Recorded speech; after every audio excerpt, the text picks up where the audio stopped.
तुम आपको आ रही है बस।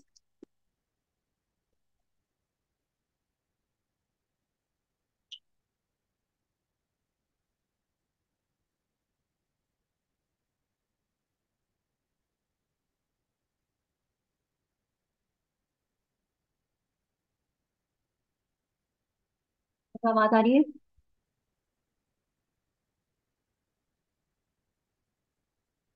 अच्छा वजाहत, आप फर्स्ट टाइम आए हैं, आपने कोई टॉपिक सिलेक्ट किया है रिसर्च के लिए? वजाहत, अपने आप को अनम्यूट करिएगा प्लीज।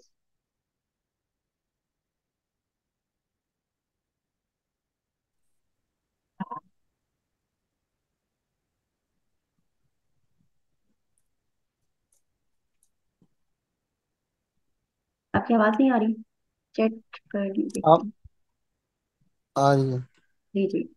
आपने कोई अस्सलाम वालेकुम, आपने कोई टॉपिक सिलेक्ट किया अपने लिए रिसर्च के लिए?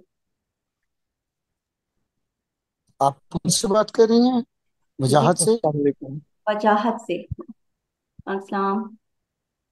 जी जी।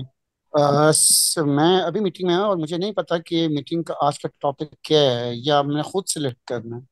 हाँ, मैंने ना पोलिंग करवाई है, तो वैसे तो लोगों ने ज्यादातर अभी तक जवाब नहीं दिया, दो चार लोगों ने ही अभी तक देखा। असल में आगे पीछे हो जाती है ना, तो पोलिंग पे भी आप अपना जी टिक जी। लगा लें तो मुझे पता चल जाए। असल में हम लोग ना कुरान शरीफ के हिसाब से जो हमारा है कि ठीक है। मोस्ट कंट्रोवर्शियल जो इस्लामिक टॉपिक्स होते हैं ना, जैसे जूइश वगैरह को हम लोगों ने आंसर देने हैं, दावा वगैरह दावा के, या फिर फिरकों की। या तो आपने कंपेरेटिव रिलीजन्स की तरफ जाएं, या फिर आप फिरकों की तरफ ठीक जाएं। है। आप किस तरफ आपका इंटरेस्ट है, या आपके इर्द गिर्द कौन सा फिरका है? मैं एक आपको बात बताऊं मैम, जी प्लीज आप माइंड ना कीजिएगा। जी जी। देखें, अगर आप बात करती हैं ना मसलक की, तो वो मसलक बना हुआ होता है इंसानों का। ठीक है। और हम्म इंसान की बनाई हुई चीज में वक्त के साथ कोई ना कोई गलती निकल ही आती है, तो लिहाजा इन मसलकों पे बात करना मेरे तो ख्याल से फजूल है। आपने बहुत बेहतर किया है कि comparative study about religion is the best thing. मगर ये कि मसलकों में भी कुछ चीजों को हमें कंफ्यूजन को दूर करने के लिए सवाल का जवाब आना चाहिए। जैसे कि हाँ शियन का है जी या जी। फिर अहमदी है, ये दो तीन चीजें बहुत इंपॉर्टेंट हैं। ये भी एक तरह से नॉन मुस्लिम्स की तरफ चले गए ना, अहमदी तो सर नॉन मुस्लिम्स अहमदी हो गए। और दूसरे कौन से? एक तो शिया है, शियाओं का अहमदी पंचतन से कॉन्सेप्ट है, वो भी पहले हम लोगों दूसरे पे। कौन से आपने कहे हैं? एक तो शिया हैं और एक अहमदी हैं। ठीक है। उसके अलावा फॉल्स प्रॉफिट से ये जो बनकर आ रहे हैं आजकल, लोगों ने एक नया कॉन्सेप्ट बनाया हुआ है कि ठीक है। हदीस और सुन्नतों को रिजेक्ट करने के बाद वो फॉल्स प्रॉफिट की तरफ आते हैं। वो कहते हैं कि हजूर अकरम सल्लल्लाहु अलैहि वसल्लम जो हैं, उनके ऊपर नाजिल नहीं हुआ था, उन्हें सिर्फ समझाया गया था, बुक पहले से मौजूद थी, शुरू से एक ही बुक है। जब वो ये कहते हैं ना, उसके बाद वो अपने आप को इंट्रोड्यूस कराते हैं जैसे कि हजरत अकरम सल्लल्लाहु अलैहि वसल्लम को समझाया गया था वैसे ही हमें समझा दिया गया है, हम भी उन्हीं की तरह हैं। तो ये वाला कॉन्सेप्ट आ रहा है बहुत से लोगों में। और फिर वो जो है ना, ये भी एक तरह से नॉन मुस्लिम्स की तरफ यानी लादीनियत की तरफ लेके जा रहा है। ऊपर से फिर देइज्म और एथिज्म बहुत इंपॉर्टेंट है। देइज्म वो जो हाँ, दीन के साथ है। That's the thing. हम्म बिल्कुल। इथिज्म, ये हम्म। बात है। ठीक है एथेइज्म से कि पहले हमारे देइज्म है। बच्चे। हाँ। हम्म, हम्म, तो देइज्म में हम लोगों का ये जो है ना, असल जो हमारी जो बिल्कुल। अफ्रीकी यूथ है ना, वो अल्लाह के खिलाफ हो रही है, बगावत पे आ रही है। बगावत पे आने के बाद नेक्स्ट स्टेप होता है कि अल्लाह को मानना छोड़ देती है। तो ये असल इंपॉर्टेंट चीज है हमारी। आप कौन से टॉपिक्स पे आप चाहेंगे स्टडी करना? एक बात मैं आपको बताऊं। जी जी। पहले तो बात की कि जिस तरह बात आपने की है ना, कि जहाँ से आपने शुरू की, सबसे पहले आपने बात की कि अहमदीज अहमदीज और कादियानी, मेरा ख्याल है ये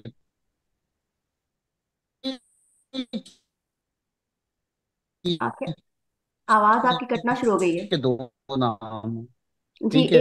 एक ही फिर है। तो शियाज में अगर बात होती है, सॉरी, जी, अच्छा, शियाज में अगर बात होती है तो मेन उनका जो एक्सट्रीम लेवल पे आ जाता है नौसेरी है।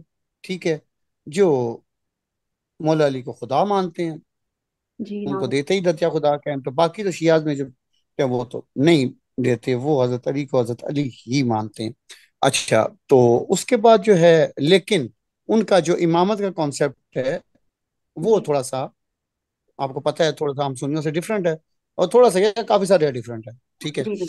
अच्छा, एंड फिर आपके आ जाते हैं जो आजकल जो नए नबी निकल रहे हैं। अच्छा, मजे की बात वही बात है, ये निकलते ही बड़े सगीर से ज्यादा हैं या कनाडा से। दो ही जगह हैं, या कनाडा अस्सलाम अस्सलाम या वालेकुम। हमारा यही पाकिस्तान अस्सलाम और वालेकुम। इंडिया पता नहीं।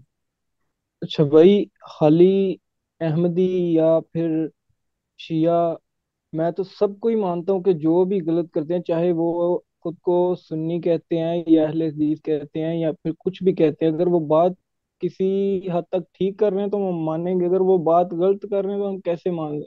हम तो सबको एक ही लाइन में खड़ा करेंगे कि अगर फिरका बनाया तो फिर हम उस पे एलिगेशन लगाएंगे। अगर फिरका नहीं है, उस कुरान को, उस दीन को मानते हो जो इसको अल्लाह ताला ने कहा कि ये हबलुल्लाह, ये अल्लाह की रस्सी है, इसको मजबूती से पकड़ना है, तो जो उसको पकड़ेगा हम उसको, जाहिर सी बात है वो इस दायरे में ही नहीं आता। और जो इसे छोड़ के फिर फिरके में जाएगा तो फिर हम तो उसके उस पे तनकीद करेंगे।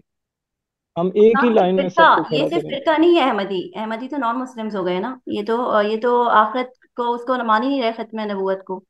तो ये जरा सी लेकिन जिक्र है, वही वरना ना, फिरकों को तो हम लोग ये खुद फिरकों से बचे इस्लाम हुए, हम से दूसरों ही, को नहीं फोर्स कर सकते। इस्लाम से ही टूट के अलहदा हुआ है ना, तो हम तो फिरका ही कहेंगे। ठीक है, नहीं इस्लामिक है वो, उनका जो भी अकीदे हैं, मुसलमान तो है नहीं वो, जिस तरह उनका नबी पाक सल्लल्लाहु अलैहि वसल्लम पे उस तरह ईमान नहीं चले है। आज इस पे बात करते लेकिन हैं। कहने के बाद, कहने का मतलब सिर्फ इतना सा है कि जब कोई भी खुद को एक अलहदा फिरके में मानता है कि जैसे उसने एक नई चीजें दीन में दाखिल कर दी हैं जो बिल्कुल नहीं है, तो उस पर तनकीद का पूरा हक है। हम ऐसी चीजें अपने बच्चों में ट्रांसफर क्यों होने दें जो सही नहीं है, जो खुद के अकायद बनाए हुए हैं। वो चीजें, वो दलीलें यही फिरकों वाले हमारे आगे रखते हैं कि जो कुरान से ही टकराती हैं, कैसे मान लें। तो इसी टॉपिक पे मैं बात करना चाहता हूँ कि जब, अगर कोई सुन्नी कहते हैं जिनको आप, जिन्होंने अपने बुजुर्गों को इतने इतने बड़े, जो ये उनके मुताबिक करामात हैं, वो कहते हैं कि वो हाजिर नाजर हैं और हर टाइम हमारे ऊपर वो सरपरस्ती करते हैं, हमारे ऊपर उनका हाथ है, उनके नाम का वजीबा करते हैं, उनके नाम का वो सारा कुछ करते हैं, तो क्या हम उसे सही मान लें? अल्लाह के नबी पाक सल्लल्लाहु अलैहि वसल्लम की ऐसी कोई दावत नहीं थी। और हजरत अली ने हजरत हसन को जब नसीहत की है नहजुल बलागा में, तो उन्होंने क्या कहा कि ए मेरे पुत्र हसन, अल्लाह का कोई दरबार नहीं है, उससे मांगना तो डायरेक्ट मांगना। और ये आयतें शिया को भी नहीं, ये जो हदीसें हैं शिया को भी नहीं नजर आती। जब उन्हें कहें तो वो इसके ऊपर भी ऐसी, वो फिर तरोड़ मरोड़ के पेश करके कुछ ना कुछ अलूयत निकाल ही लेते हैं अंदर से।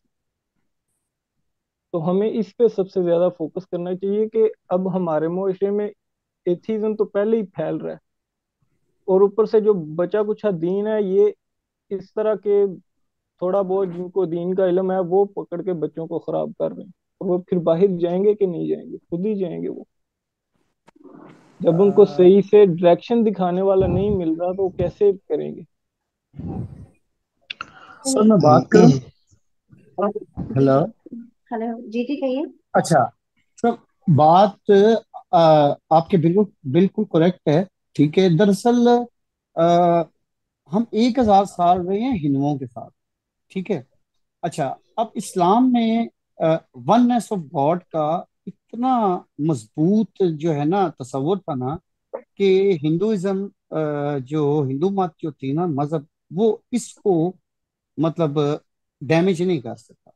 लेकिन अगर उसने, अब जाहिर बात है, अब ये सारे जो इनके जो करामात देखी जाए ना अगर, तो ये करामात ये तक मतलब 90% ये हमारे बरसगीर के ही पीरों में है। ठीक है। अच्छा, फिर अब मसला ये था कि हम और हिंदू रहते इकट्ठे थे, ये तो अभी 60-70 साल हुए हैं ना गए हैं। ठीक है। अब हिंदुओं के तो फलाना राम उड़ता था, फलाना मतलब उनका जो फलां खुदा ये करता है, फलां खुदा बारिश देती है, काली देवी पैसे देती है, फलानी देवी ये करती है। तो वो अब जब मुसलमानों ने देखा ना कि जनाब तुम्हारा बुत उड़ सकता है तो हमारा बाबा भी उड़ सकता है, उन्होंने भी स्टोरियां बनाई। तो इसका मतलब अब तो साफ है ना, ये फिर असल चीज की नकल बना के इन्होंने बेची है। तो सर जब बात मैं, नबी पाक सल्लल्लाहु अलैहि वसल्लम ने जब तबलीग शुरू की थी ना मेरे भाई, कितने साल जी नबी पाक सल्लल्लाहु अलैहि वसल्लम की? 63 साल उम्र है।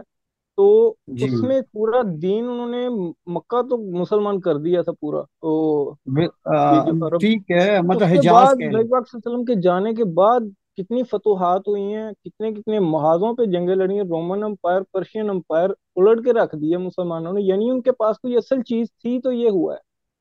और जब ठीक है। यहाँ तक हम तक दीन पहुंचा है, तो वो फिर जिन्होंने प्रेजेंट किया है, फिर वो उसमें कोई कमी थी, वो अपने आप को उड़ाते रहे हवाओं में, तो फिर अब नतीजा अब निकल के सामने आ रहा सर ये नतीजा अब तो नहीं, ये नतीजा तो काफी पहले का निकला हुआ है। दरअसल हम लोग मुस्लिम मुल्क में नहीं रहते जनाब, हम लोग बरेलवी डोमिनेंट मुल्क के शहरी हैं, सबसे पहली बात। ठीक है ना।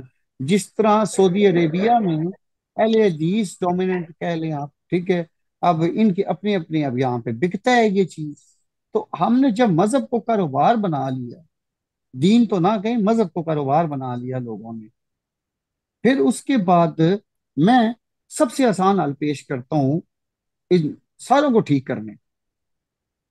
मैं कहता हूँ जनाब, एक गांव के लेवल से शुरू करें।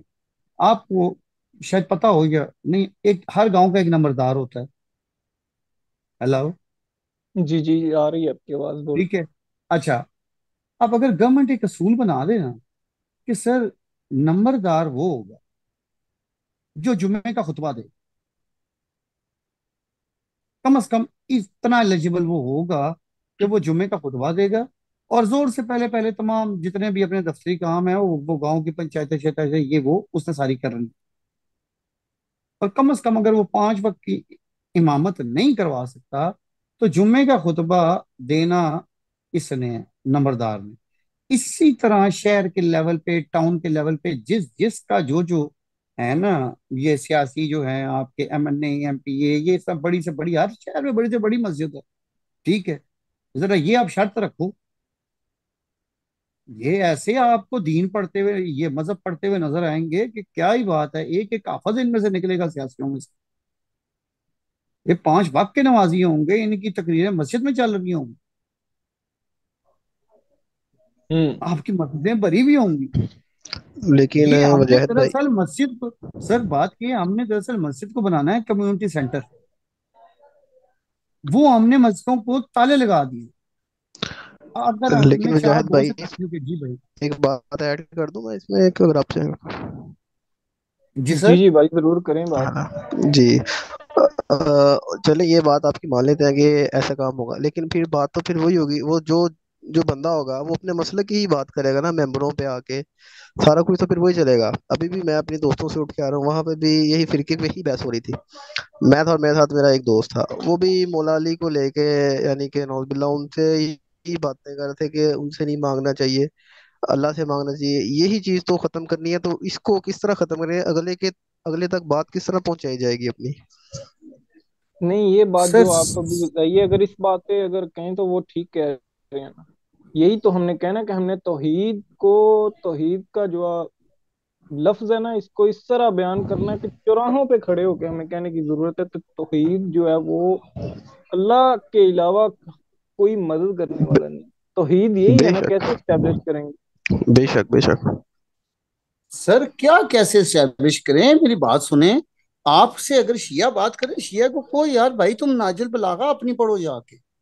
नाजुल बलागा में जो तौहीद लिखी हुई है, यकीन करें आप, मतलब जितनी जो तौहीद नाजुल बलागा में बयान की गई हुई है ना, और जितनी स्ट्रिक्टनेस के साथ, वो अपनी जी जी किताबें पढ़ लें, बिल्कुल। उनको समझ आ जाएगी। लेकिन अंदर वही मैंने आते हैं ना वही जो लोग मिसाल जो दी है ना अपनी कि बात जब आगे। हजरत अली की जो नसीहतें हैं हजरत इमाम हसन को, चलिए मैं आप लोगों वो को आज जो है देखने ना के बाद। अपना जो शिया वाला जो मैंने पंचतंत्र का मैंने कॉन्सेप्ट क्लियर किया था उस पे स्टडी करवाती हूँ, वरना मैं आज इस्लाम 360 ऐप पे फिल्टर लगवा के आप लोगों को सवालात का हल बताना चाह रही थी। क्योंकि देखिए, हम जी लोग जी। एक्सक्यूजेस वगैरह डिस्कशन तो ये करते रहेंगे, ऐसा हो रहा है, वैसा हो रहा है, ऐसा होना चाहिए, वैसा होना चाहिए, में जब हम लोग कहते हैं ना ऐसा होना चाहिए, वैसा होना चाहिए, तो हम कहते हैं कि यानी जी हमारा जी। कॉन्सेप्ट ये होता है कि जो फाइल होगा ना करने वाला, वो कोई और होगा। हम ये नहीं कह रहे थे कि मुझे ये करना चाहिए, हम कहते हैं कि लोगों को ये करना चाहिए। हम्म हम इसी में अपनी हम्म बहस हम्म, लगा के हम्म, हम लोग पूरी मीटिंग अपनी दाया कर देते हैं। मैं बिल्कुल। जी मेरा जी कहना जी ये है जी कि हम लोग बस स्टार्ट लें, और हमें क्या जी करना जी चाहिए इस पॉइंट पे हमें अभी इस वक्त ये देखना चाहिए, ठीक है ना। बिल्कुल स्टार्ट कर बिल्कुल ले ठीक कह छोटे रहे से हैं। पैमाने से, बिल्कुल ऐसे जैसे कि आप जैसे एक आइसक्रीम स्टिक से खड्डा खोद रहे हैं, मगर ये है कि आपने अपना काम शुरू कर देना, अल्लाह ताला आपको दिखाएगा क्या क्या हो सकता है। ठीक है ना। अभी मैं आप लोगों को इस्लाम 360 सिखाने वाली थी कि उसके अंदर आप किसी भी फिरके को, किसी भी मसले को आप कैसे कुरान शरीफ के हिसाब से आप जवाब दे सकते हैं, और उनके बनाए हुए टेढ़े टेढ़े जो जुमले हैं ना, जो उन्होंने कहानियां उल्टाई हुई हैं, जैसे उन्होंने खत्म नबूवत को उन्होंने झुटलाया हुआ है, या शियाओं ने पंचतन को कॉन्सेप्ट बनाया हुआ है, तो उनको आप जवाब कैसे दे सकते हैं। पंचतन वाले, अभी आप लोगों ने शियाओं का कॉन्सेप्ट निकाल लिया था, तो मैंने कहा मैं पंचतन वाले पे चली जाती हूँ, आप लोगों को दिखा देती हूँ और आप लोगों को डिफाइन कर देती हूँ, जो मैंने सारा सारा इस पे रॉ वीडियो बनाई थी। तो आज उसके ऊपर बात कर लेते हैं, आप लोगों का कॉन्सेप्ट क्लियर हो जाएगा, जो आप किसी भी शिया को जवाब दे सकते हैं कि पंचतन असल है क्या, और कैसे निकला ये पंचतन की जड़ कहाँ से निकली है, क्या कंफ्यूजन हुई है। ठीक है ना, शुरू करते हैं। जी आयत जी। मुकाइला है, एक आयत, बिस्मिल्लाहिर्रहमानिर्रहीम। और ये है, मैं जाऊँ करती हूँ, ओपन करते हैं। ये बीबी आयशा से मरवी हदीस है ना? जी। नहीं, बीबी आयत है वो, आयशा से मरवी हदीस है ना आयत ये? की बात कर रहे हैं। नहीं नहीं, अच्छा उनसे नहीं है। हाँ, आए तो, हाँ। अच्छा चलिए आप बात कंप्लीट करें थोड़ा। ठीक है, बहुत इंपॉर्टेंट आयत है, याद रखिएगा, यही एक आयत है, जी जी। सिर्फ एक आयत जिसको जिसकी बेस पे ये लोग बनाते हैं अहले बैत कॉन्सेप्ट। उसके अलावा जो आयत है ना, वो बैत जो है ना, अहले बैत, वो कहीं पे भी फिट हो जाती है, वो सारे जो करीबी हजरत अकरम सल्लल्लाहु अलैहि वसल्लम के जो करीबी सहाबा थे उन पे भी फिट हो जाता है। मगर ये जो आयत थी, इसको उन्होंने दो तीन जगहों पे कंफ्यूजन पैदा की है, और इस उन्होंने अपने यहाँ तक कि सुन्नी तक लोग जो है ना, इस बात को पहचान नहीं पाते। ठीक है, इसमें सीरा का बड़ा किरदार हुआ। सर साहिरुद्दीन ने सीरा पढ़ने को कहा था, उससे मुझे बहुत फायदा हुआ, वरना फिर मैं भी से इस कोड को क्रैक नहीं कर पाती। तो बस अल्लाह ताला का फजल है। अब इसको हम आज देखते हैं, और ये आप लोगों ने अपने जहन में बिठा लेना है इन पॉइंट्स को, इंपॉर्टेंट पॉइंट्स है। अच्छा, आयत मुबाइला है, और इसका नंबर है, ये आयत मुबाइला ही खुली है ना, सूरह अहज़ाब 33 की। अच्छा, ये मैंने पहले दूसरी दिखाई, ठीक है, सूरह अहज़ाब की जो आयत नंबर है मेरे ख्याल से 40 में, पहले तो मैंने बताया है कि इसकी बेस आयत मुबाइला ये नहीं है, ठीक है, मगर इससे आपको लिंक मिलता है, ये सपोर्टिंग आयत है, जिसमें अल्लाह ताला ने कहा है कि मोहम्मद सल्लल्लाहु अलैहि वसल्लम तुम्हारे तुम्हारे मर्दों में से किसी के वालिद नहीं है, बल्कि खुदा के पैगंबर और नबियों की मोहर हैं, और खुदा हर चीज से वाकिफ है।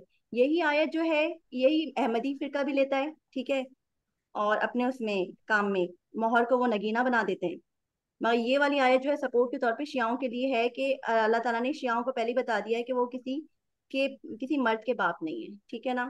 तो ये आयत वहां पे हमारे रेफरेंस में काम आती है। अब जब यहाँ पे मर्द के बाप नहीं है, तो आयत मुबायला जो दूसरी आयत है, उसके अंदर लोगों ने ट्रांसलेशन में गलती की है, कौन सी बहुत आयत सारी। नंबर बताएं? ये मैम वाली मैं जो एक आयत सेकंड नंबर, यहाँ पे, मैं एक सेकंड आपको टोक सकता हूँ? जी जी जरूर। मैम ये जो थे ना, हजरत जैद बिन हारिस के लिए आई थी। हजरत जैद बिन हारिस को जो है ना, नहीं, नबी पाक सल्लल्लाहु अलैहि वसल्लम की कुनियत जो है ना, अ, जिस तरह अबू अबू नहीं, वो जैद मुझे थी। आइडिया है कि उनके लिए आई थी, अबू मगर जैद जो है ना, बता लोगों ने कि वो कहना शुरू कर दी थी, ठीक है ना? तो ये आयत उसके लिए आई है कि नबी पाक सल्लल्लाहु अलैहि वसल्लम तुम में से किसी मर्दों के बाप नहीं है। हाँ, तो मैं अब आपको ये आगे उन बताऊंगी लोगों कि ये को आयत टोकने के है, लिए आई है। अल्लाह ताला ने बता दिया, ठीक है, 3 मर्तबा उनको बेटे दे के अल्लाह ताला ने ले भी लिए, सही है। ले भी लिए, फिर भी लोग उनको अबू जैद कहा करते थे, ठीक है? तो फिर अल्लाह हाँ ताला ने अबू जैद भी कहने से मना किया। इसका जी। मुबायला से कोई ताल्लुक नहीं है इस नहीं आयत का। नहीं, आप बात सुने, जब ये हदरत जैद के लिए आई है, तो हदरत अली जी। पे भी लागू होती है, उन के उनकी नस्लें तो हजरत अली तो ससुर थे ना? उनकी नस्लें नहीं निकलती, हजरत सही है। अली के ससुर थे वो। हदरत अली के ससुर हाँ थे, उनके बाप तो नहीं थे ना वो। हाँ, वालिद तो नहीं थे लेकिन, तो मैं अच्छा आपको अच्छा, ये चलिए आप बताती हूँ, कंप्लीट बात करें तो बात। आप सुनिए, बात आप नहीं बात समझ कंप्लीट रहे, करें। आप बात नहीं समझ रहे, आप बात एक तो बार समझिए। कंप्लीट बात सुन मैं लें। जब ये आयत निकली सोशल मीडिया पर, सर साहिल अदीम के पेज पर ही एक बंदे ने, शिया ने आकर एक वो डाला कि कौन कहता है कि हजरत अकरम सल्लल्लाहु अलैहि वसल्लम लावारिस थे, हजरत अली और उनकी औलाद से उनकी नस्लें निकलती हैं। तो यानी गेम खेला आवाज जा रहा ब्रेक है हो कि गई पहले आपकी। तो गुस्सा दिलाया जा रहा है हम लोगों को कहकर के उनको लावारिस, या फिर वो बगैर बेटों का कहकर के हम लोगों को वो कि हजरत अकरम सल्लल्लाहु अलैहि वसल्लम से हमदर्दी हो, और उसके बाद हम कहेंगे चलो अच्छा है उनसे नस्लें निकलती है, तो उनकी बदनामी नाउजुबिल्लाह मोहम्मद सल्लल्लाहु अलैहि वसल्लम की नहीं होगी कि उनके बेटे नहीं थे। तो चलो वो बेटे ही उन्हें बना लेते हैं, तो हम पुरसुकून हो जाएंगे, हाँ भाई वो खुश हो गए, उनकी वो खुशी में। तो ये कॉन्सेप्ट बना हुआ था। ठीक है, अब उसके ऊपर आयत आती है कि मोहम्मद सल्लल्लाहु अलैहि वसल्लम का अल्लाह ताला ने बता दिया कि वो किसी मर्द के बाप नहीं थे। उन्हें अल्लाह ताला ने 3 बेटे देके इसलिए लिए कि उनको ये भी हो कि बेटे तो थे, अल्लाह ताला ने लिए हैं किसी मसलियत के लिए, इन्हीं फिरकों से बचाने के लिए। ठीक है, इसी गद्दी नशीनी और फिरकों की सोच से बचाने के लिए कि उनसे कोई खिलाफतें या उनसे कोई औलाद नस्लें निकलती हैं हजरत अकरम सल्लल्लाहु अलैहि वसल्लम से। ठीक है, समझ में आ रही है आपको बात? अल्लाह ठीक ताला है, ने ठीक है, एक ठीक है। आयत एक आयत कई जगह पे मिलती है। अल्लाह ताला कहते हैं कि हमारे कुरान का इल्म इतना है कि समंदर के समंदर से हाई बन जाए तो कम पड़ जाए। तो एक आयत सिर्फ एक ही सही। जगह पे मिलती, भले वो हजरत जैद के वक्त में आई, मगर वो हर जगह पे काम आएगी। शियाओं के वक्त में भी काम आएगी और अहमदियों के वक्त में भी यही आयत काम आती है, जहाँ मोहर का वर्ड आता है। ठीक है, अहमदियों को जवाब देने में भी यही काम आती है। सिर्फ तो पूरे फिर कुरान वो शरीफ इसका में एक में नबूवत का जिक्र है, वो इसी आयत में मोहम्मद सल्लल्लाहु अलैहि वसल्लम जो है वो खातिमुन नबीन है, वो है उनका जवाब अहमदियों का। ठीक है, यही ठीक है, जवाब ठीक शियाओं का है। है। यही जवाब जैद रज़ी अल्लाह ताला अन्हा के लिए था। अब उसके नहीं, बाद ये आ जाती है। जवाब आप अगर शियाओं को दे रही हैं तो आप नबी पाक सल्लल्लाहु अलैहि वसल्लम की ये हदीस कहाँ पे लेके जाएंगी? वो हजरत हसन के बारे में कि ये मेरा बेटा, ये उनकी मेरा हदीस सरदार बेटा, सॉरी सॉरी सॉरी, ये मेरा सरदार बेटा, ठीक है, मुसलमानों के दो गिरोहों में सुलह करवाएगा। फिर ये सरदार हदीस बेटा। कहाँ पे जाती है? एक बात मैं जी। आपको आप याद रखिएगा, हदीस से ज्यादा कुरान शरीफ है। जब कुरान शरीफ में कह दिया गया तो कह दिया गया। हजरत वसल्लम ने बार बार जैद रज़ी अल्लाह तआला अन्हु को आधी जिंदगी बेटा कहा, अल्लाह ताला ने मना करा दिया। अल्लाह ताला ने देखें, ठीक है, ठीक है, तुम ठीक मर्दों के है, बाप नहीं है, कुछ कुछ आयत पहले आई हैं, कुछ बाद में आई हैं। ठीक है, हजरत अकरम सल्लल्लाहु अलैहि ठीक है, वसल्लम की ठीक सबसे है। आखिरी बेटा जो है आखिरी वक्तों में उनके आया था, सिर्फ 1 साल पहले या कुछ महीने पहले उनकी उसकी डेथ हुई थी। हजरत अकरम सल्लल्लाहु अलैहि वसल्लम से पहले, आपको पता है ना, सन छह सौ जी इकतीस जी में जी। उसकी डेथ हुई थी, 6 महीने या साल का था। तो यकीनन ये आयत उसके भी बाद आई, यकीनन, जिसमें अल्लाह ताला ने कह दिया कि तुम में से किसी मर्द के बाप नहीं है। ठीक है ना? बिल्कुल बिल्कुल। तो वो जो हजरत अली वाला जो बिल्कुल। बात होगी ना कि मेरा सरदार बेटा, वो पहले हुई होगी। सही है। अच्छा, अब मैं ठीक है। सुल्तान भाई, एक चीज और मैं यहाँ पे ऐड कर दूं कि हदीस कोई भी हो ना, उसको भी हम हाँ कुरान के दरवाजे से ही हाँ, गुजारेंगे। कुरान के मतन से हम देखेंगे, अगर वो कुरान से हाँ टकरा रही बिल्कुल। है तो फिर तो हम हदीस वो उसे रेलिवेंट उसे नहीं जरूरी होती। छोड़ है कि देंगे, अगर क्योंकि नबी कुरान की पाक नफी सल्लल्लाहु हाँ अलैहि वसल्लम करनी की है ये तो बिल्कुल हदीस से मिटा दो। ठीक है ना? बिल्कुल बिल्कुल, बिल्कुल बिल्कुल बिल्कुल। अच्छा, अब क्योंकि नबी हमारी पाक जो सल्लल्लाहु अलैहि वसल्लम डिमांड की थी है। हदीस है कि अगर कोई चीज मशकूक हो, जिसके बारे में आपको पक्का इल्म ना हो, अ, हदीस का मफहूम है, तो फिर उसे छोड़ दो और वो चीज इख्तियार करो जिसके बारे में आप मशकूक ना हो। सही सही। चलिए मैम, आप जरा कैरी ऑन करें। अच्छा, अब ये देखें कि ये जो आयत है, ये है सूरह आल इमरान जो 3 है, सूरह 3 उसकी जो है कौन सी वाली है, 61, 61 है ना? हाँ 61। इसको मैं इधर पॉज करूँ।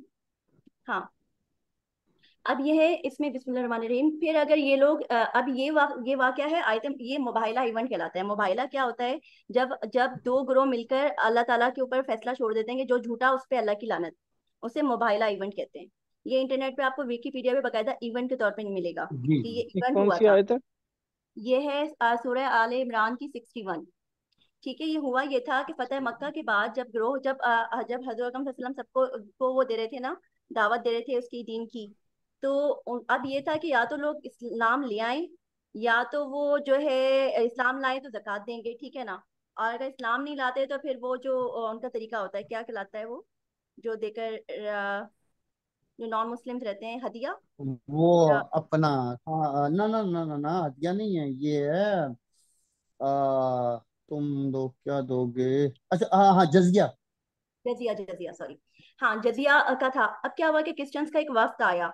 ठीक है, और उसने आके डिस्कशन करने के लिए कि इस्लाम के बारे में डिस्कशन करेंगे, अगर सही लगा तो इस्लाम कबूल करेंगे। मगर उनका दिल में जो है ना, उनका था कि ये नबी हैं, उन्हें शक था, मगर वो मान नहीं रहे थे। सुबह आए, सुबह से दोपहर हो गई, मगर वो मानने पे राजी नहीं थे। फिर अल्लाह ताला की ये आयत नाजिल हुई। ठीक है, इसमें अल्लाह ताला ने कहा कि फिर अगर ये लोग ईसा के बारे में तुमसे झगड़ा करें तो तुमको हकीकत अल हाल तो मालूम ही हो ही चली है, तो उनसे कहना कि आओ हम अपने बेटों और औरतों को बुला लें, तुम अपने बेटों और औरतों को बुलाओ, और हम खुद भी आए और तुम खुद भी आओ। फिर दोनों फरीक दुआ और इल्तिजा करें और झूठों पर खुदा की लानत भेजें। ये आयत। अब इस आयत में जो बेटों का वर्ड है, ठीक है, हम्म ये वर्ड जो है हम्म। यहाँ पे आप देखेंगे, इसी पे सब कंफ्यूजन आती है। इसमें दो राज हैं इसके अंदर। अपना यहाँ पे अपना आना। ठीक है, अपना आना को अब आप नोट कर लें। ये जो वर्ड है ना, ये बेटों के लिए भी यूज होता है और बच्चों के लिए भी, औलादों के लिए, यानी मिक्स, बेटे बेटियों मिक्स के लिए भी यूज होता है। ठीक है। ठीक है। लोगों को चाहिए था कि जब हजूर अकरम सल्लल्लाहु अलैहि वसल्लम बोल रहे हैं तो ट्रांसलेटर्स ने, कुछ ने बच्चे भी किया है, मौलाना मदूदी ने बच्चे भी किया है, ठीक है, औलाद किया है। कुछ लोगों ने बाल बेटे, बच्चे। ने बेटे बनाया है। ठीक है। तो ठीक है। क्या हुआ कि लोगों ने बेटे बना लिया कि बेटों में होगा, जबकि जब आप ट्रांसलेशन करें तो आप सोचें तो क्या अल्लाह ताला किसके बारे में बात कर रहा है? अल्लाह ताला मोहम्मद सल्लल्लाहु अलैहि वसल्लम से कह रहा है कि उनसे कह दो कि हम अपने बच्चों को ले आए, तुम अपने बच्चों को ले आओ। तो आप बेटे चूज करना चाहिए, आप बच्चे चूज करना चाहिए, जब अल्लाह ताला की एक आयत वाज़ह आ गई है कि मोहम्मद सल्लल्लाहु अलैहि वसल्लम किसी मर्द के बाप नहीं है। अच्छा, ठीक है। आप जरा बच्चों से आगे चलें।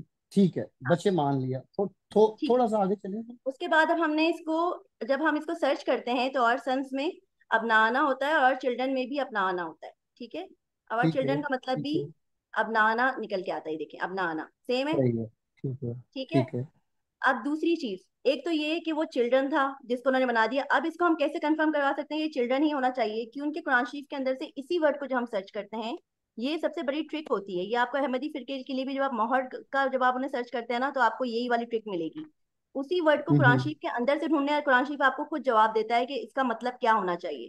कुरान शरीफ ने दूसरी जगह पे इसे बेटों के तौर पे लिया है, इस वर्ड को कहीं पे यूज किया है, या बच्चों के तौर पर। ठीक है। अब हम्म। कुरान शरीफ में हम्म। अल्लाह ताला ने एक और जगह पे इसी वर्ड को सेम इसी अंदाज में यूज किया, और वहां पे औलाद, बेटे बेटियों मिक्स के लिए किया है। ये वाली है, ठीक। यही है ना? ये इसी में कर रही हूँ। हाँ। हम अपने बेटों से निकाल दी गए, अभी जो बेटे वर्ड है यहाँ सूट नहीं कर रहा, ये जो मैंने दूसरे ट्रांसलेटर का निकाला है तो उसने बेटे किया हुआ है। ठीक है। ठीक है। जबकि ये है कि हम अपनी औलाद से निकाल दिए गए, हम अपने वतन से और अपनी औलाद से दूर कर दिए गए। ठीक है। यानी घरों से निकाले गए तो बेटों से तो खाली नहीं निकाले गए ना, बेटियों से भी निकाले गए ना। हाँ हाँ, बिल्कुल, अपने सही है। अपनी अब ये औलाद वर्ड से यहाँ दूर पे, कर दिए हम्म, गए। अब इस वर्ड में अबनाना और अबनाइना में बस फर्क है, इसका मैं आपको तर्जुमे का, मैं आपको ग्रामर्स बता देती हूँ, ग्रामर की बेस का। ये अबनाइना है, वो अबनाना है। अबनाइना और अबनाना जो होता है ना, ये आपके शुरू में जो वर्ड्स होते हैं ना, अब जैसे ये मिन आया है ना, मिन ये होता है प्रीपोजिशन। प्रीपोजिशन जब आता है तो वो आगे वाली चीज को देर दे देता है। ठीक है, हालत जेरी आ जाती है। तो ये सिर्फ ग्रामर का है, ठीक। बाकी इसमें कोई फर्क नहीं है। सही है, यहाँ पे प्रीपोजिशन है, ये मिन हालत हरफ जार या वहां पे नहीं है। उसके वजह से ये जेर है और वो जबर है, इसमें फर्क कुछ नहीं है। ठीक है, वर्ड एक ही है। और इस तरह के अरबी में सारी की सारी रूल्स होते हैं ये, तो इसमें कोई फर्क नहीं है। अच्छा, दूसरी चीज अब मैं आपको दिखाती हूँ।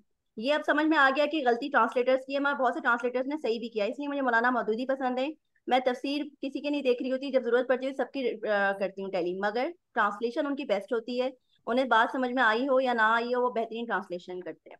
और भी बहुत लोगों ने किया, इंग्लिश में अक्सर लोगों ने चिल्ड्रन पे लिया है, बेटों पे नहीं लिया इंग्लिश में, अगर आप देखें तो। अच्छा, उसके बाद जो है, अब हमारा दूसरा दूसरा पॉइंट, अब ये कहानी निकली क्या थी? कहानी ये निकली थी, आपने पंचतंत्र सुना है कि चादर में लपेट कर पांच बंदे, जो पहले हम जी। सुनते थे कि वो ऐसे ही बैठे हुए थे, तो बैठे हुए थे चादर में, तो हजरत अली आए, उनको भी चादर में ले लिया, दोनों उनके पोते आए, उनको नवासे, उनको भी चादर में ले लिया, हजरत फातिमा आई, उनको भी चादर में ले लिया, हजरत आयशा साइड में ही खड़ी हुई थी, तो ये पांचों चादर में आ गए, तो ये पंचतन हो गए। ये मैंने वाकया सुना था बचपन में। अब मगर यहाँ पे कहानी क्या थी कि जब क्रिश्चियन का वक्त हो, जब मुबाहिला की दावत दी गई, इस अंदाज में अल्लाह ताला की आयत वैसे थी। मैम, ये कहानी नहीं है, ये हदीस शरीफ में है। आप कैसी बात करती हैं? नहीं नहीं, मैं आपको ये बता रही हूँ कहानी सातत्ता नहीं, की अब मैं आपको बता किताब रही हूँ में ना, नहीं हुआ था वाकया। ये रिवायत है बीबी आयशा से, और ये सही हदीस है। चले तो आप मैं मैम आपको ये आगे बात बता रही करें। हूँ कि जो मैंने वाकया सुना था ना, वो ये था कि वो बैठे हुए थे। अब यहाँ पे वाकया ये हुआ था कि जब मुबाहिला के लिए बुलाया था तो एक चादर में लपेट कर आए थे, बैठे हुए वाली हाँ कहानी नहीं थी। हाँ। ऐसे मुबाहिला वाले जो वाकये के हिसाब से वो चादर में अपने अपने नवासों और हजरत अली को लपेट कर आए, और साथ में हजरत फातिमा पीछे पीछे चली आ रही और थी। उसके बाद दुआ की थी। ये हदीस में कुछ ऐसे है, लेकिन हाँ, चले मोबाइल के लिए, चले आप ठीक आयत है। मोबाइला भेज तो दें, जो चले मैंने ठीक है। कहानी सुनी थी वो ये था कि वो बैठे हुए थे, तो चादर में आके सब जमा होना शुरू हो गए, तो वो पंचतन हो गया। मगर जो मैंने फिर बाद हाँ में जी। वाकया जो उसमें इसमें सीरा में पढ़ा, तो वो चादर में इस तरह से आए थे, और उनकी जो अच्छा। हजरत फातिमा थी वो पीछे पीछे आ रही थी। अब जब वो चादर में अच्छा। लपेट कर आए उनको, तो वो हो गई कि वो अपने बेटों के तौर पर उनको लेकर आए हैं। सही है। अब ठीक इसका है। जो दूसरा राज है, इसी आयत के अंदर से आपको मिल जाता है कि राज क्या है। कि उन्होंने कहा कि बेटों को ले आए, तो वो अपने बेटों को ले आए। ठीक है। इसके अंदर राज जो है दूसरा, वो इसी आयत के अंदर से हम पीछे वापस जाते हैं, इस आयत को मैं आपको दोबारा दिखाती हूँ कि आगे की तरफ है।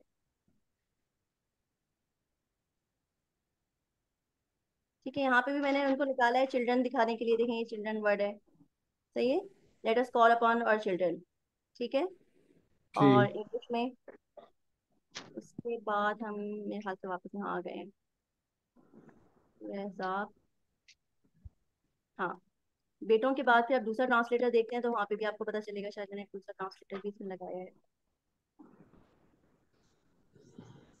हाँ ये फिर नहीं लगाया शायद।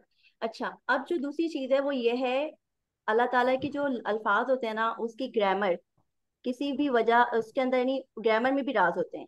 पास्ट है, प्रेजेंट है, सिंगुलर है, प्लूरल है, इनमें भी राज होते हैं। ठीक है, कोई चीज बेमायनी नहीं होती जिसको हम लोग नोट नहीं कर रहे होते। नहीं तो मैम, यहाँ अल्लाह ताला की ग्रामर नहीं, अरेबिक ग्रामर में ना जो जो प्रेजेंट है ना, वो उसको कहते हैं मतलब अदारा, सॉरी मजारा ना। अदारा, मजारा इज अ थिंग के मतलब हाल भी, एंड हाल नियरेस्ट टू फ्यूचर। फ्यूचर के ठीक लिए है सा तो लगता वो, है साथ में, सीन सीन जबर लगता है या सऊद हाँ लगता है। बिल्कुल। तो ठीक वो है, फिर जो है ना, वो दो हालतें आ जाती है ना, मतलब अभी कभी मतलब प्रेजेंट नहीं टेंस वो भी तो मैं आपको एंड मिसाल दे रही हूँ प्रेजेंट। प्रेजेंट फ्यूचर की। यहाँ हाँ प्रेजेंट और फ्यूचर की बात नहीं हो रही, यहाँ पे प्लूरल और सिंगुलर जी, की बात होती है, जो मैं आपको दिखाने जा रही हूँ, ठीक है। जिसको हम लोग नोट नहीं करते। अल्लाह ताला जी ने जी। कहा तुमसे कहो कि तुम अपने बच्चों को ले आओ, हम अपने बच्चों को ले आते हैं। अब अल्लाह ताला ने क्या वर्ड यूज किया हजरत वसल्लम के लिए, हम या मैं? क्या वर्ड यूज किया था अल्लाह ताला ने? मैं अपने बच्चों को ले आता हूँ, तुम अपने बच्चों को ले आओ, या फिर हम अपने बच्चों को ले आते हैं, तुम अपने बच्चों को ले आओ? हम अपने बच्चे को ले आते हैं, तुम हम उनसे में कितने कहो। लोग आते हैं? हम में कितने लोग आते हैं? कितने सर हमें मुसलमान? सारा खानदान आएगा ना। नहीं नहीं, मर्द मर्द की आपस में बात हो रही है। वो कह रहे हैं तुम अपने बच्चों को हम्म। ले आओ और हम अपने बच्चों को ले आते हैं। हम अपनी बीवी को भी ले, हम अपनी औरतों को ले आते हैं, हम अपने बच्चों को ले आते हैं। कितने मर्द हाँ उस वक्त जी। मुकाबला के लिए मुसलमानों की तरफ से आ रहे थे? एक या एक से ज्यादा? हम में कितने लोग आते हैं? हम में तो एक से ज्यादा ही आएंगे ना। तो एक से ज्यादा थे। मोहम्मद सल्लल्लाहु अलैहि वसल्लम अकेले अपने लिए अकेले मुबाइला करने नहीं आए थे। अल्लाह ताला ने एक से ज्यादा लोग मुसलमानों को आगे आने को कहा था। तुम में भी एक से ज्यादा लोग होते हैं, मगर तुम अकेला होता है, तुम के अंदर पता नहीं चल रहा होता कितने लोग हैं। मगर क्रिश्चियंस का पूरा हम्म। वक्त था, ठीक है ना। तो अल्लाह ताला ने ये नहीं कहा था कि हम्म। हम अपने बीवी बच्चों को ले आते हैं टोटल, यानी हम के अंदर मुशरिक भी आ रहे हो और मुसलमान भी आ रहे हो, हम सबका ग्रुप बना के हम बोला नहीं। उनके लिए तुम बोला था, और हजरत अकरम सल्लल्लाहु अलैहि वसल्लम के लिए हम बोला था। मुसलमानों के लिए हम बोला, हम्म। मुशरिकों के लिए तुम बोला। ठीक है, अलग अलग बोला। हम्म। ठीक है, तो यहाँ पे एक हम्म। बंदा नहीं आ रहा था मुबाइला के लिए, एक से ज्यादा मर्द आ रहे थे। अब उस वक्त और कौन कौन से मुसलमान मर्द थे वहां पे? सर हजरत अली थे जो बस, और कौन थे? सहाबा थे साथ, सारे थे मौजूद थे नहीं जो नहीं, मुसलमान थे उनके सारे साथ। सहाबा कौन नहीं नहीं थे। भाई साहब, सारे साहबा सहाबा तो नहीं बहुत सारे उस टाइम होंगे। थे। उस वक्त नहीं नहीं, उस लेकिन वक्त जो मुबाइला के लिए कौन कौन आया, किसको लेकर आया आगे? हजरत अली हजरत को, अली को। तो हजरत हजरत हसन अली बेटे हुसैन के को। तौर पे आए या दूसरे मर्द के तौर पे आए मुबाइला करने के लिए? आप बताएं आप। दूसरे मर्द के तौर पे आए, बच्चों के तौर पे तो हजरत अली और नहीं, हजरत हसन हुसैन आ रहे हैं ना। उनके बच्चों के तौर पे नहीं आए वो। हजरत हसन और हजरत बच्चों के हुसैन तौर पे, हजरत अली के बच्चों के बच्चों के तौर तौर पे, पे आए। मैं यही बात कह रहा हूँ ना, बच्चों के तौर पे। हाँ, नबी मगर पाक के वो बच हजरत के बच्चों के तौर हाँ पे नहीं आए। लेकिन दो मर्द मुसलमान आए आगे, हजरत अली और हजरत मोहम्मद बिल्कुल। सल्लल्लाहु अलैहि वसल्लम। हजरत मोहम्मद सल्लल्लाहु अलैहि वसल्लम बिल्कुल। के बच्चों के तौर पे उनकी बेटी आई, और उनकी बिल्कुल। औरतों के तौर पे भी बेटियां आई। उनकी उनकी 11 बीवियां थी। वो किसी क्योंकि उन्होंने बीवी नहीं बोला, उन्होंने औरत वर्ड बोला है। आप ये देखें, औरत वर्ड में आपकी हम्म। बेटी भी हो सकती है, बहन भी हो सकती है, माँ भी हो सकती है, घर की कोई भी औरत हो सकती है। तो वो एक छोटे से कुनबे ठीक को है। लेकर आए, क्योंकि उन्हें पता था कि मुबाइला होना ही नहीं, वो लोग दिल में डरे हुए हैं। हजरत हाँ। वसल्लम को पता था, अल्लाह को भी पता था, सिर्फ उन्हें डराना था, उनके उनकी हकीकत सामने लानी थी। जो बहस बराए बहस कर हम्म। रहे हैं, तो इनके दिल में ने पता है कि हजरत वसल्लम ही असल प्रॉफिट है। ठीक है ना। हम्म। तो उन्होंने क्या किया, हम्म। एक छोटा सा ग्रुप लाए, जिसमें एक उनकी जो बेटी थी, वही उनके घर की औरत की तरह भी आई और उनकी औलाद के तौर पे भी आई। ठीक है। और बिल्कुल हजरत ठीक है। अली जो है वो एक दूसरे मर्द के लिए तौर पे आए, और उनके जो बेटे हैं वो हजरत हाँ के बेटों के तौर पे आए। और उनकी बीवी के तौर, उनके घर की औरत के तौर पे हजरत फातिमा थी, जो उनकी उनकी घर की औरत भी थी, हजरत वसल्लम की घर की औरत भी थी, और हजरत वसल्लम की औलाद भी थी। वो तीन तरफ से आई ठीक थी। है। ठीक है ना। ठीक है। और हजरत अली ठीक है। के जो बेटे हैं वो हजरत अली के बेटों के तौर पे आए। तो हजरत अली अपने उनके बेटे के तौर पे नहीं आए थे, वो एक दूसरे मर्द के तौर पे आए थे। ठीक है। तो वो ठीक है। नस्ल, ठीक तो है। उन्होंने इसी आयत को जो बेस बना लिया ना, कि वो नस्ल के तौर पे लेकर आए थे। यहाँ पे पता चल जाता है कि अल्लाह ताला ने एक से ज्यादा मर्दों को आगे आने को कहा था, और दूसरा मर्द हजरत अली थे और कोई नहीं था। ठीक है। ठीक है। अब ठीक उसके है। बाद होता है कि लोग दूसरे, एक सवाल आ जाता है कि फिर यही बेटी क्यों, दूसरी बेटियां क्यों नहीं? अब आप देखेंगे तो दूसरी बेटियों की सबकी डेथ हो चुकी थी। आयत मुबाइला जो वाकया है ना, वो 31 का है। आप इन सबकी जब आप डेथ का देखेंगे तो सबकी डेथ हो चुकी थी, सिर्फ हजरत फातिमा जिंदा थी। ठीक है। ठीक है। और उनका जो एक बेटा था वो बाद में पैदा होकर उसकी डेथ हुई थी। कोई यहाँ पे 1.5 साल लिखता है, कोई इसको 1 साल, कोई 6 महीने बताता है। हजरत इब्राहिम, वो इब्राहिम को, ठीक है। हजरत इब्राहिम थे, बिल्कुल बिल्कुल। हाँ। तो नहीं, इससे पंथन पाक मंसूख कैसे होते हैं, मुझे ये समझ नहीं आ रही। आपका सवाल समझ नहीं आया, क्या दोबारा इस बोले? इस आयत मुबारक से मैम का अक्सर ये है कि ये पंचतन पाक नाम की जो है ना, मतलब इस ऐसी कोई थ्योरी नहीं है, ठीक है। तो ये मनसूख कैसे हो रही है, मुझे ये समझ नहीं लग रही है। क्या क्या क्या कैसे हो रही है? मतलब वो मनसूख थोड़ी कर रहे हैं। वो तो एक्सप्लेनेशन कर रहे हैं कि ये मामलात सारे उस वक्त हुए थे सियानिज्म जो स्टार्ट हुई है जिनकी ना, बुनियाद के ऊपर ये मतलब पंचतन पाक को जो है कहा जाता है, उस बुनियाद तो पे उस ये आयत तो सेम मुबारक ये की। चीज शियास भी कहते हैं।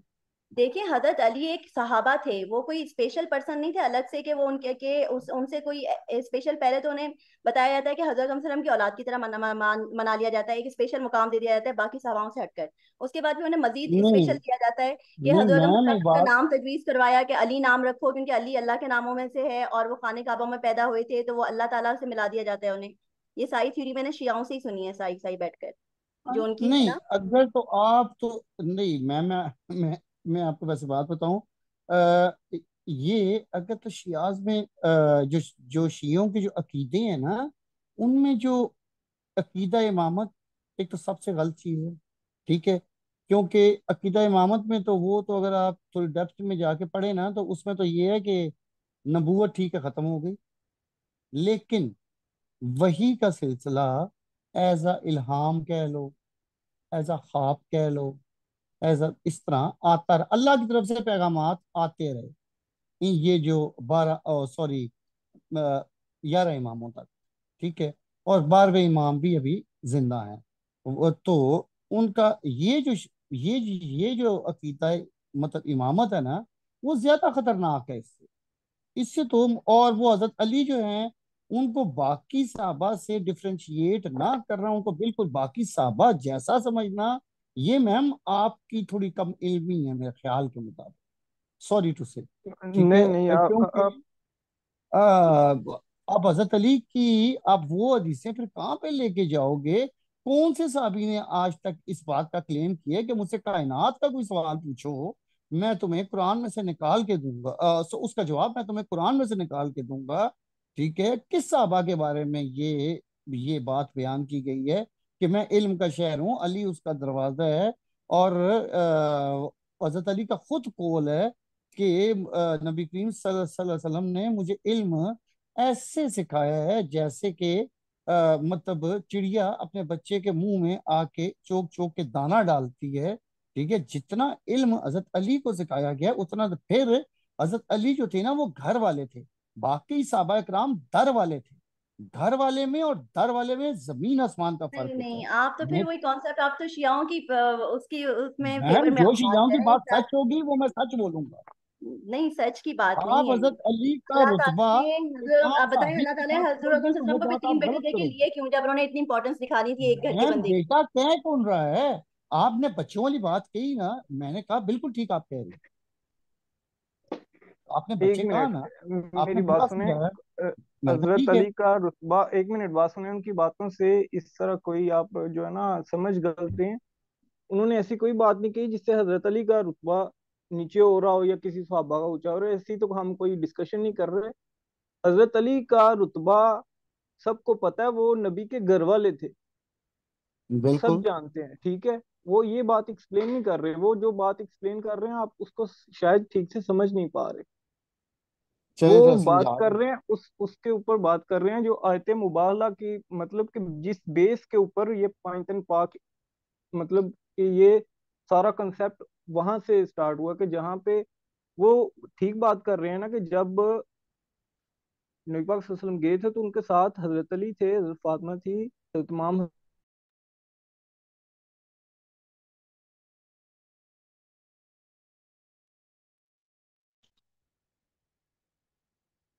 जी आवाज आ रही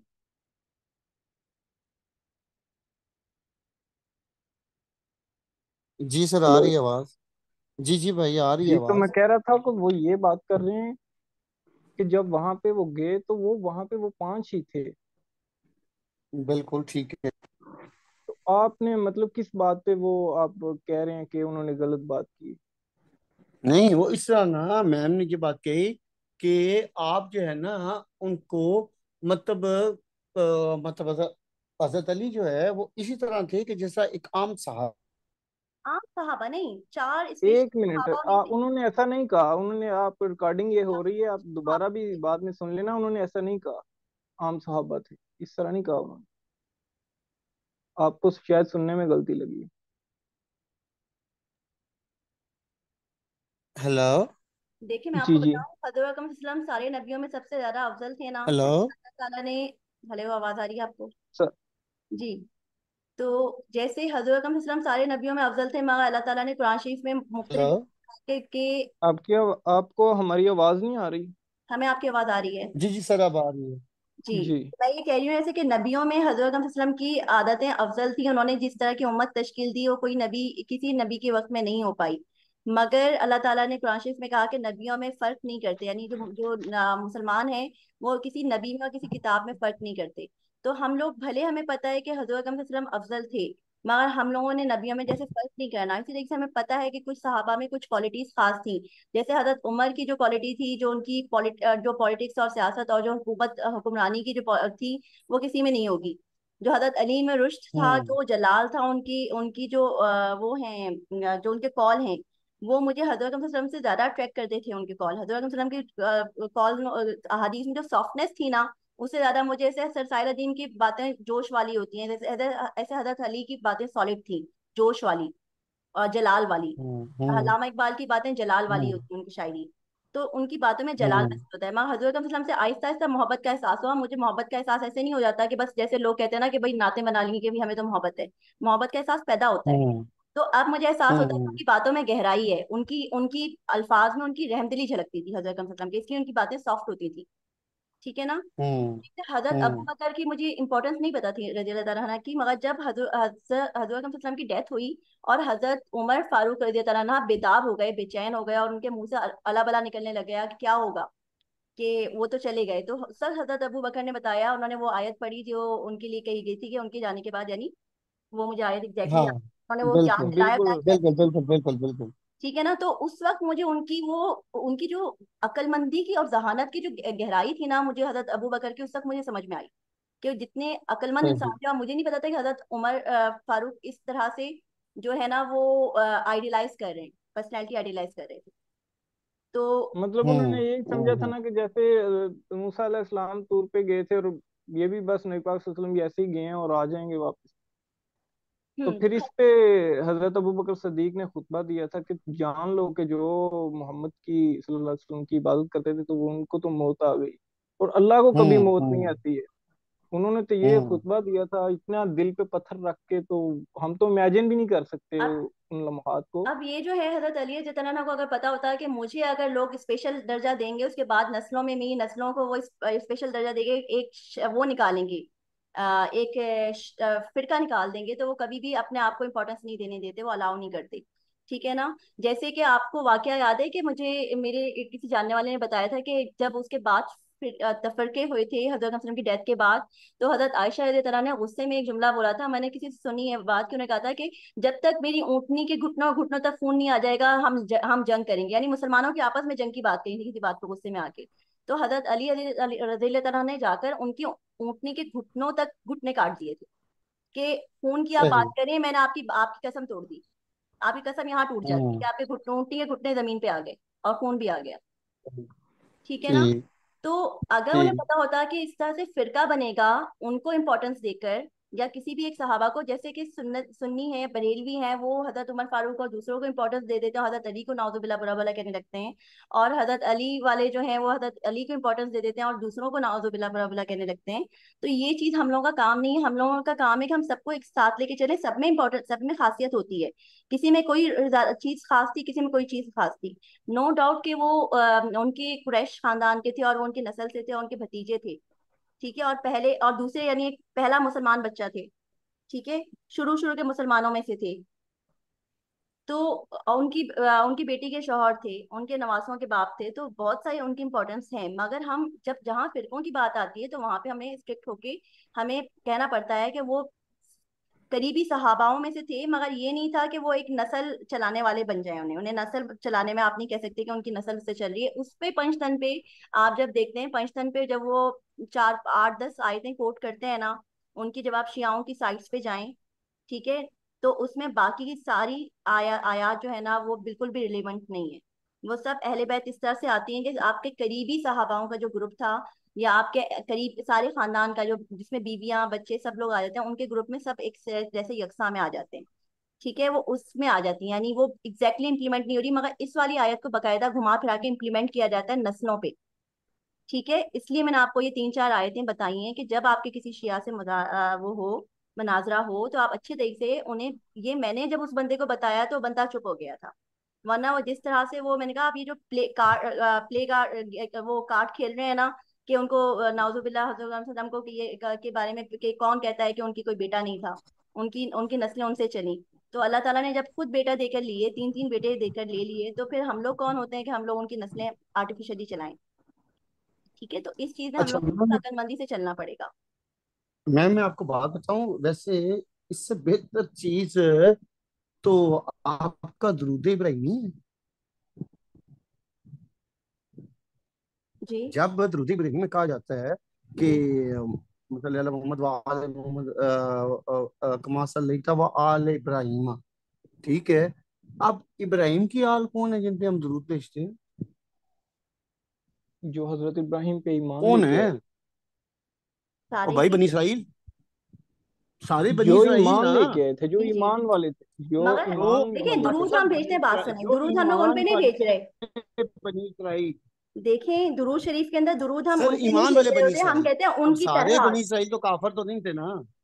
नहीं थे, मगर आपने हैं? दुरूद इब्राहिमी की जो आप मिसाल दे रहे हैं ना, उसमें यह है कि हजरत अकरम सल्लल्लाहु अलैहि वसल्लम और उनकी आल पर आप रहमतें वैसे ही नादिल करें जैसे आपने इससे पहले हजरत इब्राहिम अलैहिस्सलाम हाँ, और उनकी आल वैसे पर ही नादिल नाजिल करे की। रहमतें जिस तरह के इब्राहिम और उनकी आल पे रहमत की। अब हजरत इब्राहिम की आल कौन थी? हजरत इस्माइल, हजरत हजरत इसहाक, दोनों ही। और उनसे इसहाक आगे क्या? जरा चले। हजरत बनी बनी इसराइल को के ऊपर अल्लाह ताला ने बहुत नेमतें नाजिल की, तो उनका जिक्र यानी इसमें वही मैं बनता कह है। रहा, अब बनी इसराइल में कौन थे? यहूदी थे ना। सब थे, हाँ। अब जब आप उन यहूदियों को जिन्होंने अल्लाह ताला के, जिन्होंने मतलब किताबों में तफरीक नहीं की, ठीक है, बिल्कुल ईमान जो उनके वक्त के नबी जैसा दीन लाए थे, उसी दीन पे वो फोत हुए, ठीक है, उन पे आप दरूद भेज रहे, मतलब आम यहूदी पे भी उस टाइम के, ठीक है। और अब नबी की हाल में कौन कौन फिर आ जाता है?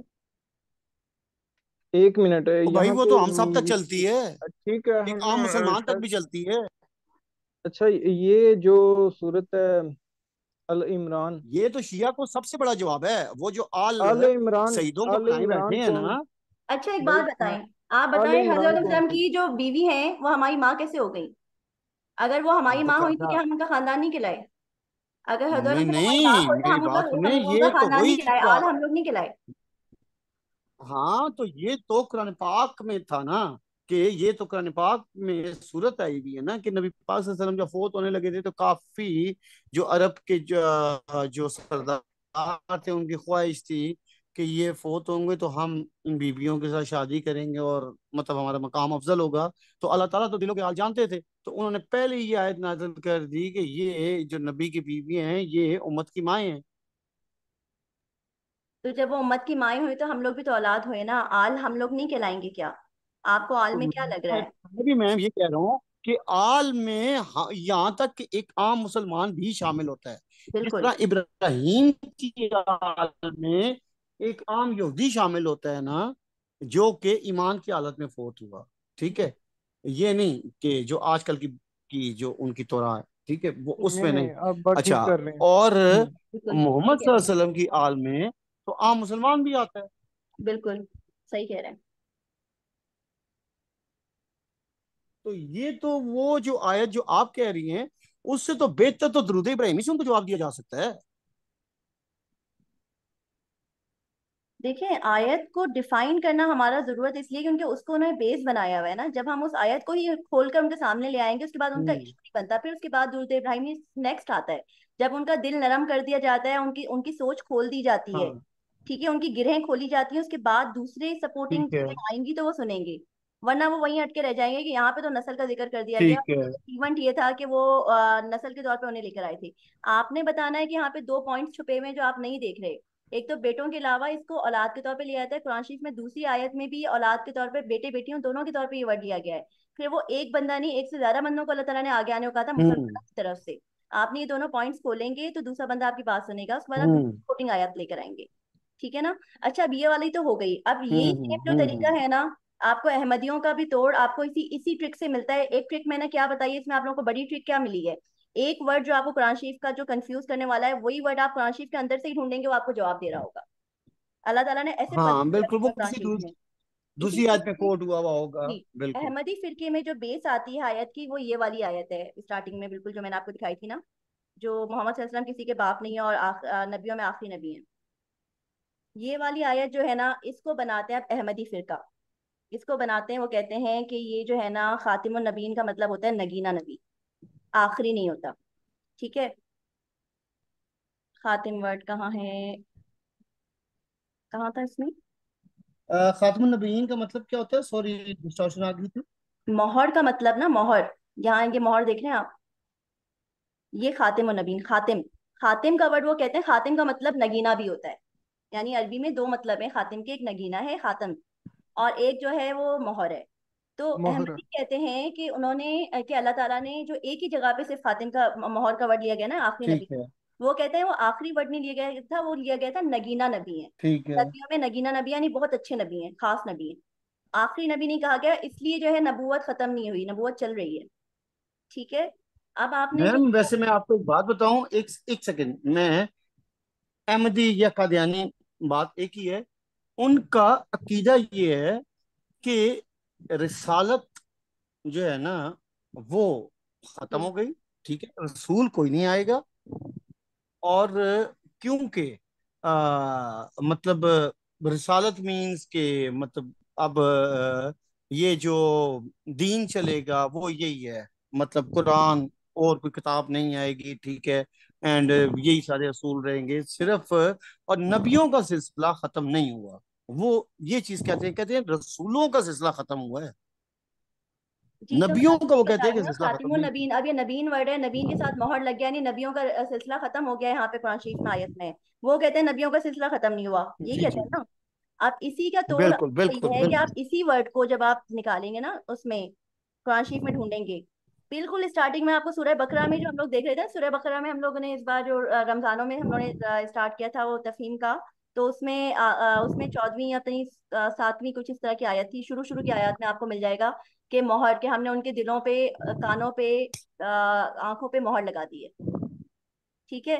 तो अब वो हम्म। जो मोहर है, तो इसका हल ये है कि आप इसी वर्ड को लेकर आप कहेंगे ठीक है, आप नगीना कहते हो ना, तो आप नगीने ही लगाओ हर जगह पर। आप नगीने ढूंढें, खातिम ढूंढें, उनसे कहें कि नगीने लगा के दिखाओ यहाँ पे। अब वो नहीं लगाएं दिलों मैम, पे और दैट कानों पे और आंखों पे, वो जो नगीने मोर लगाएं। है ना। आप समझ रहे हैं बात? जी। हाँ, अल्लाह हमने ताला वो ने जैसे आपको कह रहे हिंट हैं कि दी है। हमने उनके बारे हाँ। में फैसला कर दिया हुआ है। अब आप उसी पे खत्म ठीक को है। आप नगीने के तौर पे ले लें, उनसे कहें कि नगीना लगा के दिखाओ जरा यहाँ पे, वो कहेंगे नहीं नगीना तो यहाँ पे सूट नहीं कर रहा है, यहाँ पे तो मोहर सूट कर रहा है। तो जब वहां मोहर सूट कर रहा है तो यहाँ यहाँ नगीना कैसे सूट कर रहा है? अल्लाह ताला ने झोल नहीं रखा कुरान शरीफ में, अल्लाह ताला ने कहा इसमें कोई टेढ़ नहीं रखी, इस कुरान में अल्लाह ताला ने खुद कहा है। कोई दो मायनी बात नहीं है कि एक लफ्ज कहीं पे सूट कर रहा है, एक एक जगह पे कोई मायनी रखा है तो एक जगह पे, दूसरी जगह पे वो सूट ही नहीं करेगा, वो कहीं ना कहीं सूट जरूर करेगा। ठीक है, अगर आप दो दूसरा मायनी ले भी रहे हैं तो वो वाला मायनी भी सूट कर रहा होगा। अल्लाह ताला ने इस तरह से रखा है कि मायनी इस तरह से चुने हैं, अल्फाज अल्फाज चुने हैं उनके मायनी के, और ये नहीं होगा कि एक जगह पे नगीना है तो दूसरी जगह पे वो मोहर यूज हो रहा है। अगर वो मोहर है तो दूसरी जगह पे भी मोहर, हर जगह पे वो मोहर के तौर पे भी सूट करेगा। अल्लाह ताला ने ऐसे अल्फाज चुने। समझ में आ रहा है? उन्होंने खातम का जो है, खातिम का वर्ड कहीं पे भी नगीने के तौर पे पूरे कुरान शरीफ में नहीं लिया गया। तो जब आप इस तरह से, ठीक। कोई भी आपको कोई भी फिरके में आके किसी भी आयत पे कंफ्यूज करता है, तो आपने उसे सर्च फिल्टर लगाना है, इस्लाम 360 ऐप इंस्टॉल करने हैं, उसमें सर्च फिल्टर लगाएं, आपको वो वर्ड उसी वक्त मिल जाएगा और आप उनको दिखा देंगे भाई अब आप बताओ कि इसका क्या, इसका इसको आप लगा के दिखा दें यहाँ पे नगीने। ठीक है, ये मनाजरा बकायदा एक हुआ था। तो उसमें इसी तरीके से अहमदियों ने आके यही सवाल किया गया था, तो उसमें यही जवाब था। मैंने बचपन में ये जवाब सुना था, तो उस वक्त से मेरे ध्यान में ट्रिक थी, और वही ट्रिक मैंने अप्लाई की आए थे मोबाइल पर, और वो वहां पे भी क्रैक हुआ कोड। तो ये आपको जगह जगह हम्म। ये तरीका आपको काम आएगा। अल्लाह ताला ने आपको अपने ही, अल्लाह ताला जो कह रहे हैं ना कि कुरान शरीफ की कि इल्म को स्याही बना, यानी समंदरों की स्याही भी बन जाए तो कम पड़ता है। इसी वजह से मैं अहादीस नहीं पढ़ पा रही होती। मेहर भाई कहते हैं कि आप अहादीस को नहीं नोट कर रही होती हैं, उसको ज्यादा इंपॉर्टेंस नहीं देती। मैं कहती हूँ नहीं, मैं देती हूँ, मगर जिंदगी इतनी छोटी है और कुरान शरीफ इतना गहरा है कि बंदा उसमें डूब। अब आप आयात, आप अहादीस देख रहे हैं, मैं कुरान शरीफ देख रही हूँ। कुरान शरीफ को मैं बार बार सुनती हूँ, एक मरतबा खत्म होता है दोबारा सुनना शुरू करती हूँ। मैं अल्लाह ताला हर बार जो होता है ना, हमारे जहन में जो सवाल होता है, उस हिसाब से नई आयतें खोल के हमें बता रहा होता है। हमें लगता है हमने पहली मरतबा इस नजरिए से इस आयत को सुना है। इतना इल्म है, इतना इल्म है कुरान मैम शरीफ। क्योंकि वो एक जमाने के लिए आया नहीं है ना, वो अपने, वो हर बिल्कुल जमाने में उसके अपने अलग अलग मतलब निकलेंगे, और जो है ना वो उसी जमाने के लिए होगा मैम, पहली बिल्कुल बात। बिल्कुल। अच्छा चलें, ये तो मसला हल हुआ। एक एक मेरे दिमाग में कंफ्यूजन क्या, मतलब मुझे कंफर्म है क्या चीज? ये, क्योंकि मैंने खुद ये कुरान में पढ़ा हुआ है ये वाकया। क्या आप लोग श्योर हैं कि हजरत इस्माइल की ही कुर्बानी दी गई थी? हाँ, ये जूश वगैरह कहते हैं कि शायद इसहाक, हजरत इसहाक की भाई कुर्बानी जूई थी। वगैरह नहीं, हमारा कुरान भी कहता है कि इसहाक की कुर्बानी दी गई थी। नहीं नहीं, देखिए मैं आपको बताऊं, ये जब मैं आपको ये बताती हूँ कि इसमें ये क्या मैम निशानी है। सही सही बुखारी की तीसरी जिल्द में जाके जिस टाइम डिटेल्ड वाकया बताया जाता है ना हजरत इब्राहिम का, वो बड़ी लंबी हदीस है वो, उसमें हजरत इसहाक का बताया जाता है। कुरान में ये है कि फिर जब इसहाक 13 साल के हुए, उसमें इस्माइल का बताया जाता है, सॉरी हदीस में, ठीक है कुरान ना। शरीफ में इसहाक कुरान नाम में नहीं तो लिया जब आप गया, निकालोगे ना। इस्माइल भी नहीं लिया गया, मगर मैं आपको एक बात बताती हूँ, इसका मैं आपको हिंट बता रही हूँ क्या हिंट है। हिंट ये है कि जब हाँ हजरत इस्माइल अलैहिस्सलाम की कुर्बानी दी गई और अल्लाह ताला ने पसंद की, उसके बाद अल्लाह ताला ने, इसके बाद की आयतों में अल्लाह ताला ने कहा है कि फिर हमने तुम्हें इसहाक की बशारत दी। यानी इससे खुश होने के बाद इसहाक अलैहिस्सलाम की बशारत मिली थी उन्हें। आप जब कुरान शरीफ की उसी सीरीज को पढ़ेंगे तो आपको पता चलेगा, ये वाकया होने के बाद अल्लाह ताला ने खुशखबरी के तौर पर उन्हें एक और बशारत दी, एक और नेक औलाद की। आप बिल्कुल। उस सीरीज को पढ़ें, हमारे इसहाक जो, बड़े थे कि इस्माइल? जी, इस्माइल बड़े थे। पहले उनकी इस्माइल औलाद हुई बड़े थी, थे। उसपे हजरत जो हाजरा से वो जल गई थी, हजरत सारा, बीबी सारा। हाँ हाँ, ठीक है ठीक है ना, तो ठीक है हजरत ठीक इब्राहिम है अलैहिस्सलाम की कुर्बानी वाली बात पे खुश हो गया, अल्लाह ताला ने उन्हें और से नवाजा, और लोगों से नवाजा। जब आप सीरीज पढ़ते हैं, अब ये ठीक पता है है। क्या होता है, ये लोग ना कंफ्यूज करते हैं। अब जैसे जूइश कंफ्यूज करते हैं, बहुत लोग कहते हैं ना कि मुश्रिकों को जहां देखो मार दो। तो हम उसका हल क्या होता है कि हम उन्हीं आयत को आगे पीछे से पढ़ें। सिंगल आयत हमेशा कंफ्यूज करती है, लोग उसमें से अपने मतलब मायने निकालते हैं। आप उसके पीछे से पढ़ना शुरू करें, आपको नहीं, उसका मतलब सिंगल पता आयत की चल बात जाएंगे। नहीं है, वहां से पीछे से तो जमजम के वाकये का जिक्र है मेरा। देखें, आप जब भी अच्छा पढ़ेंगे चले, ना, ठीक है आपको ठीक है, हिंट आप मिल बात करें। जाएंगी, आपको बात क्लियर हो जाएगी। आपको बात क्लियर हो जी। जाएगी, अब आगे पीछे से पढ़ेंगे ना, दो चार आयतें साथ सही। पढ़ें। इसी तरह से कहते हैं कुरान नमाज में भी जब आप आयत पढ़ो तो अकेली आयत ना पढ़ो, तीन आयत का सेट पढ़ो। ठीक है ना।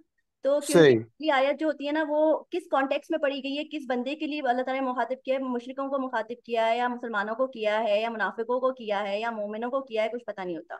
ठीक है, आप जैसे पर्दे की कोई आयत है, कोई आयत जो है वो खास तौर पे उम्मतुल मोमिनीन के लिए, वो उम्मतुल मोमिनीन के लिए, और कुछ जो है वो उनके लिए है, आम मुसलमानों के लिए, और कुछ हजरत मुस्लिम की बिगमात के लिए है। कुछ सख्तियां उनके लिए एक्स्ट्रा है, और कुछ जो है वो दूसरों के लिए अलग अंदाज है। तो हमें ये देखना होता है कि कॉन्टेक्स्ट क्या है। ठीक है, तो कॉन्टेक्स्ट के लिए इर्द गिर्द की आयत का पढ़ना जरूरी है, हमें खुद वो जवाब मिल जाएंगे जो मैं सोच रही थी कि मुशरिकों का मुझे सुन के वो हो रहा होता था, मैं क्या जवाब दूं। अभी रिसेंटली मैं जब पढ़ रही थी, मैंने कहा इसमें तो अल्लाह ताला ने बकायदा माहिदों का जिक्र किया हुआ है, जो कत्ल कर दो, पकड़ पकड़ के कत्ल करो, उसके आगे पीछे अल्लाह ताला ने बकायदा बताया है कि अगर आप माहिदे में हो किसी मुल्क के, तो आप उसे कत्ल नहीं करोगे, बंदे को, उस मुल्क के लोग, अगर वो आपको तंग नहीं करा तो आप उसे कत्ल नहीं करोगे। ये सारी कंडीशंस भी आगे पीछे अल्लाह ताला ने आयत में बता दी हैं। अब मुशरिक जो होते हैं उस आयत को लेके हेटेड इतनी फैला देते हैं कि इतनी के इस्लाम जो है वो उसका दहशतगर्दी का मजहब है, जबकि वो आगे पीछे की आयत देखें तो उन्हें समझ में आ जाएगा कि अगर हम लोग अभी भी, तो हम लोग WHO के माहिदों में और दुनिया के माहिदों में हम लोग जकड़े में, हाँ जब जंग, हालत जंग होगी तो जंग हम पर जायज है, हम पे वाजिब है। और जब हालत जंग नहीं है तो हम अमन में है। ठीक है ना, तो हम हमारे ऊपर अभी अल्लाह ताला ने इम्प्लीमेंट नहीं की हुई आयत, क्योंकि इर्द गिर्द की आयत उसको कंडीशंस दे रही है। ठीक है, तो इर्द गिर्द की आयत भी ठीक देखनी है। है। और अगर आपको एक लफ्ज को वो कोई तोड़ मरोड़ कर नई कहानी बनाने की कोशिश करें, तो आपको कुरान शरीफ ही अपनी बात का जवाब देगा। हम लोग जो तफसीर करते हैं, तफसीर अच्छी बात है, पढ़नी चाहिए, मगर जिस 100 साल पहले जिस बंदे ने तफसीर लिखी, वो 100 साल पहले के हिसाब से लिखी। आज की टेक्नोलॉजी, हाँ, आज उस की जमाने के हिसाब से हिसाब नहीं से है। है ना, बिल्कुल आप ठीक जी, बात कह रही हैं। तो अब हमें जो जी है जी। अल्लाह ताला की जो आयत होती है ना, अब जब मैं कुरान शरीफ पढ़ती हूँ बार बार सुनती हूँ, तो क्या होता है कि जब हम लोग, जबकि मैंने कोई तैयारी नहीं की हुई थी तफसीर की, हम लोग तफहीमुल कुरान का हमारे पास वो हुआ, तो एक आयत को जब लोगों को एक्सप्लेन करना था, तो मुझे दो तीन आयत उसके कॉन्टेक्स्ट में अल्लाह ताला की याद आई थी। तो उससे ज्यादा अच्छी तफसीर क्या होगी जब अल्लाह ताला की आयत उसको सपोर्ट कर रही है। आपकी एक आयत को अल्लाह ताला हम्म। की आयत कुरान शरीफ से जगह जगह से सपोर्ट कर रही है, आपके ध्यान में आ रही है। तो जब बंदा खुद मैम। पढ़ता है ना, तो ये सपोर्ट जो होती है ना, आपको बेहतरीन तफसीर निकाल के देती है। और एक तो आपको हालत हाजरा जितना ज्यादा आप जानते हैं इर्द गिर्द को, अपने वक्त को, उतना ज्यादा पीछे वाला तफसीर निगार नहीं जानता। मगर आप उसको भी पढ़ें, टैली जरूर करें जब आपने रिसर्च वर्क कर रहे हैं। आप हर आयत को, जरूरी नहीं हम्म। कि आसान से आसान आयत को भी आप तफसीर लेकर बैठ जाएं, और आप कुरान शरीफ को ट्रांसलेशन पहले कंप्लीट करने से पहले आप जिंदगी लगा दें तफसीरों पर अलग अलग लोगों की। मगर जब आप सही। रिसर्च वर्क कर रहे हैं तो आप टैली करें, ठीक है। और आप आज के जमाने के हम्म। हिसाब से भी देखें, और जितना आप कुरान शरीफ को सुनते जाएंगे, मैं इन लोगों को मैंने यही समझाया हुआ है, कान पे लगाओ और सुनते रहो। काम आप फिजिकल एक्टिविटी कोई कर रहे हो जहाँ पे दिमाग काम नहीं कर रहा होता, वहां पे आप कुरान शरीफ सुनते रहे। आपका कुरान शरीफ एक महीने में पूरा कुरान शरीफ कंप्लीट हो जाता है, आपके बात में वजन आ जाता है, आपके ख्यालात में गहराई आ जाती है, अल्लाह ताला के अल्फाज आपके मुंह पे आ जाते हैं। बहुत फायदा होता है। नहीं नहीं मैम, कान में लगाओ और सुनते जाओ। बट जब तक फिर बात वही है कि हमें उसका साथ साथ तर्जमा भी सुनना पड़ेगा। अब जैसा मुझे तर्जुमा, अरेबिक नहीं सिर्फ आता। तर्जुमा। ठीक आप है ना। अरबी हटाएं, अरबिक हटाएं। अरबिक आपने नहीं सुननी जब आपने सिर्फ ट्रांसलेशन सुननी है, ठीक है। अरबिक आपको कभी सुनने का दिल करे आप सुने, मगर जब आप ट्रांसलेशन सुनते हैं ना, आप अरबिक बिल्कुल हटा दें। आपको इतने फ्लो से अल्लाह ताला की बातें सुनाई देंगी कि आपको सारी बातें बिल्कुल एक उसके साथ, अरबी के साथ लगाएंगे ना, तो वो एक एक आयत टूट टूट के आ रही होगी, आप उसको फ्लो को नहीं पकड़ पा रहे होंगे। आप बगैर अरबी के सुना करें, ठीक है। जब आपको अरबी पढ़नी है जरूर पढ़ें, ठीक है। जब सुननी है जरूर सुने। सूरह रहमान दिन में आप एक मरतबा लगाएं, कभी कभी लगाए करें, वो आपके जिस्म को हील करती है, आपके दिमाग को हील करती है। अरबी में कारी बासित की आवाज में उसमें बहुत सुकून मिलता है। मगर यह है कि जब आपने अल्लाह ताला की बातें सुननी है, तो आप उसे, आप जब ट्रांसलेशन लगाएंगे ना, तो आपको इतनी गहराई में, और कभी कभी हमारे ध्यान में कोई सवाल होता है और वो अल्लाह ताला ऐसे जवाब दे देता है, हम लोग कहते हैं अच्छा ये बात तो मेरे ध्यान में थी, अल्लाह ताला ने यहाँ जवाब दे दिया। तो ऐसा लगता है अल्लाह ताला हमसे नहीं मुखातिब है। अच्छा, नहीं। हमें अगर आप सजेस्ट कर दें कि किस ऐप से हम जो है वो थ्री सिर्फ सिक्सटी ट्रांसलेशन सुन वो तो सकते हैं? पहले कह रही है। थ्री सिर्फ सिक्सटी बेस्ट है। ट्रांसलेशन। उसमें ट्रांसलेशन की वैरायटी बहुत है ना, आप अपनी मर्जी की ट्रांसलेशन देखिए। मगर मुझे मौलाना मौदूदी को, मैं आपको बता रही हूँ ना, मैंने तीन चार जगहों पर क्रैक किया है, देखा है मौलाना मौदूदी की ट्रांसलेशन हाँ, एग्जैक्ट उनका बैठती ट्रांसलेशन अच्छी होती है क्योंकि वो सिर्फ लफ्ज बाय लफ्ज है, जो वो है ना समझ के तर्जुमा करते हैं करते हैं वो। वो। बिल्कुल। और वो मतलब एक गहरी फहम जो है ना है उनके अल्फाजों में। हम्म। क्योंकि बाकी तफसीर देखते हैं तो वो मतलब आयत के मतलब लिखे होते हैं, तर्जुमा मुझे कम ही लगता है। लेकिन करते हैं, अच्छी ट्रांसलेशन भी हैं, लेकिन इनकी जो है ना अब वो ऐसे ही वजीहुद्दीन लगता है। है जैसे काम की मतलब एक वो मसला है सोजो बस। गुदाज हम पकड़ सकते हैं हम्म। इनकी। ठीक है। क्योंकि मौलाना मदूदी साहब की जो तर्जुमा है ना उसमें वही कुरान जीत का जो सोजो गुदाज है ना वही ट्रांसफर हुआ है। मतलब हम्म। मैंने फील किया है, मैं तो ये कह रहा हूँ नहीं, कि सारा तो नहीं। मौलाना मदूदी साहब की अब एक और मेरा ख्याल है सूरह नजम में वो उन्होंने थोड़ा सा वो क्या किया मतलब वह के दिया हुआ है कि सूरह नजम थी कि ये थी मैं कसम खाता हूँ उस नहीं हाँ कि टूटे हुए सितारे की कसम किस सूरत में खाई गई है, ठीक है ना। तो उसमें सूरह उन्होंने नजम मौलाना में। मदूदी ने, हाँ, तो वहां पे मौलाना मदूदी ने ये तर्जुमा किया हुआ है कि वो वक्त जिस टाइम पे नबी पाक सल्लल्लाहु अलैहि वसल्लम के ऊपर कुरान नाजिल होना शुरू हुआ। अब वो थोड़ी सी इनकी भी है, लेकिन बात तो वो ये यार गलती। अब वो कोई मौलाना मदूदी फरिश्ता तो नहीं थे, तर्जुमे की बात लेकिन करें, तफसीर की बात करें आप? मैं तर्जुमे की बात कर रहा हूँ। तर्जुमे की। लेकिन स्टार्ट लेने के हाँ लिए हमारे लिए बेहतर है। हाँ, हाँ, ऐसा तो स्टार्ट आपने मर्ज लेने के जरूर लिए करें, क्या बताएं मतलब मुझे। बाकियों से बहुत बेहतर हैं। आप कह रहे हैं 90% बेहतर है बाकियों से। हम्म। अच्छा, ये किस अच्छा, तरह ऑडियो प्ले करनी है इसकी मुझे काइंडली बता दें एक बार। ये तो आपके पास यूट्यूब पे भी आ जाएगा। किस पे चलें ऑडियो? ठीक है, मैं किसकी ऑडियो? थ्री ये सिक्सटी पे कुरान है की जो। ऑडियो कह रहे हैं ये। ये जो इस्लाम असल थ्री में सिक्सटी मैं है, क्योंकि अगर आपको वो चाहिए तो वो तो अरेबिक मैंने आयत आपको पर। यूट्यूब वीडियोस बना बना के डाली हुई है इतनी सारी, मेरे चैनल पे आप देखें आपको मिल जाएंगी सारी। मैंने अलग अलग तीन चार, एक तो मैंने पूरा सेट एक ही है, और फिर तीन पीसेस में भी डाला हुआ है। फिल्टर लगाना अच्छा नहीं मैम, सिखाया मैंने, अपनी अच्छा लाइब्रेरी मैम, से बात पढ़ सुनिए। लो। जी जी।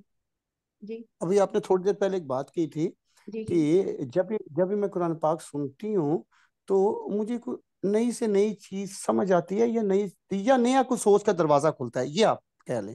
ठीक है, आपके कहने का मतलब यही था। जी जी। अच्छा, अब डू यू पीपल रियलाइज 8 अक्टूबर 2005 वाला जंजला? हाँ। जी जी। अच्छा, उसमें मैं नींद का बड़ा पक्का हूं ना, तो खैर मैं सबसे आखिरी बंदा था जो निकल के बाहर गली में जाके बैठा ना अपनी। अच्छा, जी। जिस टाइम बैठा तो उस टाइम तो ये हालत थी ना कि मतलब ये पता लग रहा था कि यार किसी पानी पे एक फट्टा है लकड़ी का, उसके ऊपर बैठे हुए, और जो है ना नीचे पानी फ्लोट कर रहा है। और जब आवाजें जब आई ना जमीन के अंदर से, आप कहाँ मतलब थे, कौन से इलाके में? वो मैं पिंडी में था ना, सिक्स अच्छा। रोड के पास। अच्छा, तो जब नीचे से जमीन से आवाजें आई ना, एक आवाज आती थी, गड़ गड़ गड़ गड़ गड़ गड़ गड़, नीचे से जमीन से। अच्छा, उस टाइम मुझे याद है अलकार या तो मलकार, या एकदम दिल में आया कि खड़खड़ाने वाली क्या है, और तुम्हें क्या मालूम कि खड़खड़ाने वाली क्या है? मैं कहा यार, उगते मुझे जेहन में आई, मैंने कहा यार ये वाकई खड़खड़ाने वाली तो आज आवाज जो है ना कानों में पड़ी है। तो वो आपकी बात ठीक है कि आप जब भी सुनोगे तो कोई ना कोई आपका जेन का दरीचा किसी साइड पे खुलेगा। बिल्कुल बिल्कुल। जी मैं भी। जी, आप बात करें। हाँ, कुछ मैं अर्से कर पहले मैं देवी वगैरह का एक मतलब सुन सोच रही थी कि फलां देवी, मैं ना पुरानी रिसर्चेस कर रही थी फिरौन और दूसरे मामला पर। तो फलां देवी कौन थी, फलां देवी मैं सुनते सुनते कुरान शरीफ लगाया हुआ था। और उन दिनों मेरे ध्यान में ये सवाल था, तो अल्लाह ताला ने कहा वो जो जिन्हें वो लोग देवियां कहते हैं वो तो फरिश्ते हैं। अल्लाह ताला इतने, यानी वो आयत इतने मजे से आ रही होती हैं कि ऐसा लगता है अल्लाह ताला हमें स्पेशली जवाब देने के लिए वो आयत निकल आई। मैंने कहा लो, हम्म मैं सोच रही हूँ इतने दिनों से कि फला देवी कौन है, और उसको मैं नेट पे ढूंढ रही हूँ, अल्लाह ताला यहाँ पे। और मैं ना वैसे तो कुरान शरीफ के अंदर से हर चीज कहाँ से निकल जाता है, मगर कभी कभी होता है ना हम लोग नेट पे कुछ ज्यादा ही लग जाता है, हमें ध्यान में नहीं रहता कि कुरान शरीफ में दोबारा ढूंढते हैं। तो मैं नेट हम्म पे लगी रही, मुझे मैंने इतनी रिसर्च की, मैं उस देवी का मुझे नाम ना ढूंढ के मिल के नहीं दे रहा था। और जब मैंने उसके बाद रात एक दिन में एक मरतबा तो मैं कुरान शरीफ सुन रही होती थी ऐसी, जब फारिग होती थी, तो मैंने जब सुनने बैठी तो मैंने कहा ये देखो जी, मैं पूरा दिन मैं लगाती रही हूँ 2 दिन, और अल्लाह ताला ने फौरन से जवाब दे दिया कि वो तो फरिश्ते हैं जिनको उन्होंने देवी बनाया हुआ है। तो कुछ देवियां ऐसी हैं जिनके नाम नेट पे नहीं है, वो यही है कि उनका असल वजूद नहीं था, उन्होंने फरिश्तों को उन्होंने देवियों के नाम दे दिए थे। इसी देखते मैं एक सोच रही थी कि एक मेरा थोड़ा सा रिसर्च चल रही थी फ्रीमेसन्स वगैरह के फ्रॉनों के वक्त पर। तो वो एक हम्म किसी को सैद सैद कहकर किसी को वो कहते थे कि कोई किसी को कोई दुश्मन था। तो उस पे मुझे अल्लाह ताला की आयत पता चली कि कुछ लोग थे जो हजरत जिब्राइल इस्लाम को दुश्मन कहते थे, वो हजरत वसल्लम के वक्त में भी, मगर पुरानी उम्मतों में भी लोग उन्हें दुश्मन कहते रहे क्योंकि वो वही लेकर आते थे। और वो जब वही लेकर आते थे, वही के बाद जो अजाब आना या जो भी आना, तो उस पर उम्मतें कुछ ऐसी थी जो उनको दुश्मन के तौर पर लेती थी, और भी लोग। तो बहुत सी जगहों हम्म। पर आपको जवाब अल्लाह ताला खुद हिंट दे रहा होता है, बस आपको ये है कि अल्लाह ताला को कि कुरान को ही पकड़ के रखें। याद रखें अल्लाह ताला ने खुद कहा है कि जब नहीं, आपको और से जवाब नहीं फिरौनों पे मिलेगा तो आपकी तकलीफ रिसर्च जवाब। क्या थी? आपका रिसर्च का टॉपिक क्या था? मेरी रिसर्च का टॉपिक बहुत गहरा चल रहा है, अगर आपने देखना हो मेरी वेबसाइट, मेरी इस पे यूट्यूब पे नहीं मैं नहीं, आप खुद जरा मिशंस और बता देना, थोड़ा सा फिरौनों वन के लाइनर ऊपर में चल दे रहा है। दे। देखिए फिरौनों पे मेरी तो चल रिसर्च रहा तो है, आप लोगों की लेकिन सर से अजाब निकलेगी तो अभी। सिर्फ एक फिरौन पे वो, मैम अजाब तो सिर्फ रेमसिस पे आया है ना। नहीं नहीं, अजाब बहुत सौ पे आया। आपको पता है पहला फ्रॉन कौन था और दूसरा फ्रॉन कौन था? और ये जो रेमेसिस की जो मम्मी मिली है, इसके ऊपर मेरी रिसर्च चल रही है। रेमेसिस की जो मम्मी मिली है अच्छा, वो नमक के पानी में डूब के मरा था, और यानी समंदर के पानी में डूब के मरा था। बिल्कुल पहला फ्रॉन बिल्कुल जो फ्रॉन है बिल्कुल। अव्वल था ना, वो ओसाइरिस था, और वो भी पानी में डूब के मरा था। और उसके जिस्म में भी कुछ ऐसा मैजिकल, उसके काला जादू टाइप की चीज की हुई थी कि उसका जिस्म जो था उसे जिंदा जाता था, यानी किया गया था। तो वो जो जिस्म बढ़ता है ना फिरौन का, रामेसिस का, रेमेसिस का सुना है ना जिस्म हाँ बढ़ता हाँ है, उसका जिस्म भी बढ़ता था। हाँ हाँ। ठीक है, उसके बाद अच्छा, रेमेसिस क्या ठीक है। कहते हैं कि रेमेसिस ओसाइरिस को पूछता था, यानी वो उसका सबसे जो आबाद में पहला फिरौन जो था ना वो ओसाइरिस था, तो इसलिए जहां पे रेमेसिस की मम्मी मिली तो वहां पे उसने बनाया हुआ था साइरस ओसाइरिस की का पूजा की मंदिर। जाती थी। जी। हाँ, वो साइरस की तो पूजा की जाती थी इधर। ये ओसाइरिस जो आपके जिसका, हाँ। पुर्तगाल वगैरह थे, हाँ जी, ठीक तो है, ओसाइरिस फिरौन नंबर जिस तरह वन था। ज्यूस की जाती थी, उस तरह ओसाइरस की जाती थी। हाँ, तो ये तो ओसाइरिस वो जो था, मजहब है, ये तो पुराना वाला। तो मैं आपको हाँ बता रही जी। हूँ ना, ओसाइरिस जो है वो नंबर वन था, फिरौन नंबर वन था। और रामेस ठीक। रेमेसिस तो बहुत आगे जाके मूसा अलैहिस्सलाम के वक्त में आया है। ओसाइरिस था नूह अलैहिस्सलाम। बिल्कुल। ठीक है। और उसको उसको बाप दादा समझ के अब उन लोगों ने क्या किया कि जब मम्मी निकली तो उन्होंने उसकी जब उसकी रिसर्च डाली, जब उसको उसकी वो करना शुरू की ना, पोस्टमार्टम टाइप का, तो उसी वक्त जो एक एक डॉक्टर परेशान था कि इसका गोश्त कैसे बढ़ रहा है, ये क्या चक्कर है, तो दूसरे ने बोल दिया कि ये देखो अल्लाह ताला की, वो मुसलमान था, उसने कहा कि अल्लाह ताला की आयत के हिसाब से ये वो वाली मम्मी है। मगर ये ओसाइरिस की मम्मी भी हो सकती है, इनका ओसाइरिस भी समंदर के पानी में डूब के मरा था। और जहां से ये मम्मी मिली वहां पे ओसाइरिस का मंदिर बनाया हुआ था रामेसिस के वक्त में, वो या जब में भी। और उसमें जो मुझे जो ताबूत है वो सोने का ताबूत नहीं मिला, ओसाइरिस के वक्त जो था उसमें गुर्बत थी, यानी उस वक्त नया नया नूर इस्लाम का फ्लूड आया था। तो नई नई उस हम्म। वक्त इजिप्शियंस का वो हुआ था, यानी जो फिरौनों का वक्त चला था, पहला पहला फिरौन था, तो वो तो अमीर नहीं होगा, उसकी लकड़ी का हो सकता है वो ताबूत। और उसका रेमेसिस का होना चाहिए था सोने का, सोने का ताबूत नहीं मिला। फिर उसके ताबूत के ऊपर साइरिस की मम्मी थी की तस्वीर थी, एंड वो पेंट करवाते थे अपनी मम्मी का, अपनी अपनी शक्ल का पेंट करवाते थे, अपनी जो बनवाते थे ताबूत। मैम उसी सबसे ताबूत पहली के ऊपर, बात कि रामेसिस का तो ताबूत मिल ही नहीं सकता, वो तो दरिया बुर्द हो गया। वहां वो मिला ना, रेमेसिस को ही तो कहते हैं कि ताबूत बाद में मिला। उन्होंने बंदे भेजे कि निकाल के लाओ। तो उसके बाद उसे रखा गया ना एक ताबूत के अंदर, जो ताबूत 100-200 साल पहले निकाला गया, मिला है 100 साल पहले, स्टडी है पता नहीं कुछ साल पहले जो हुई दो थी। साल पहले हाँ 19 ठीक है। ठीक है, वो लकड़ी के ताबूत था, और उस लकड़ी के ताबूत पे ओसाइरिस की पेंटिंग थी। ठीक है। ठीक और है। और जहाँ पे वो मिला वहां पे ओसाइरिस का मंदिर वो बनाया गया था, टेम्पल। ओसाइरिस का टेम्पल था, ओसाइरिस के ही मुजस्मे थे सारे। और वो उसे उन्होंने देखते के साथ क्यों पकड़ा कि ये तो नमक के पानी में, ये समंदर का पानी इसके ऊपर लगा हुआ है, तो ये रामेसिस डूबा था तो रामेसिस की होगी।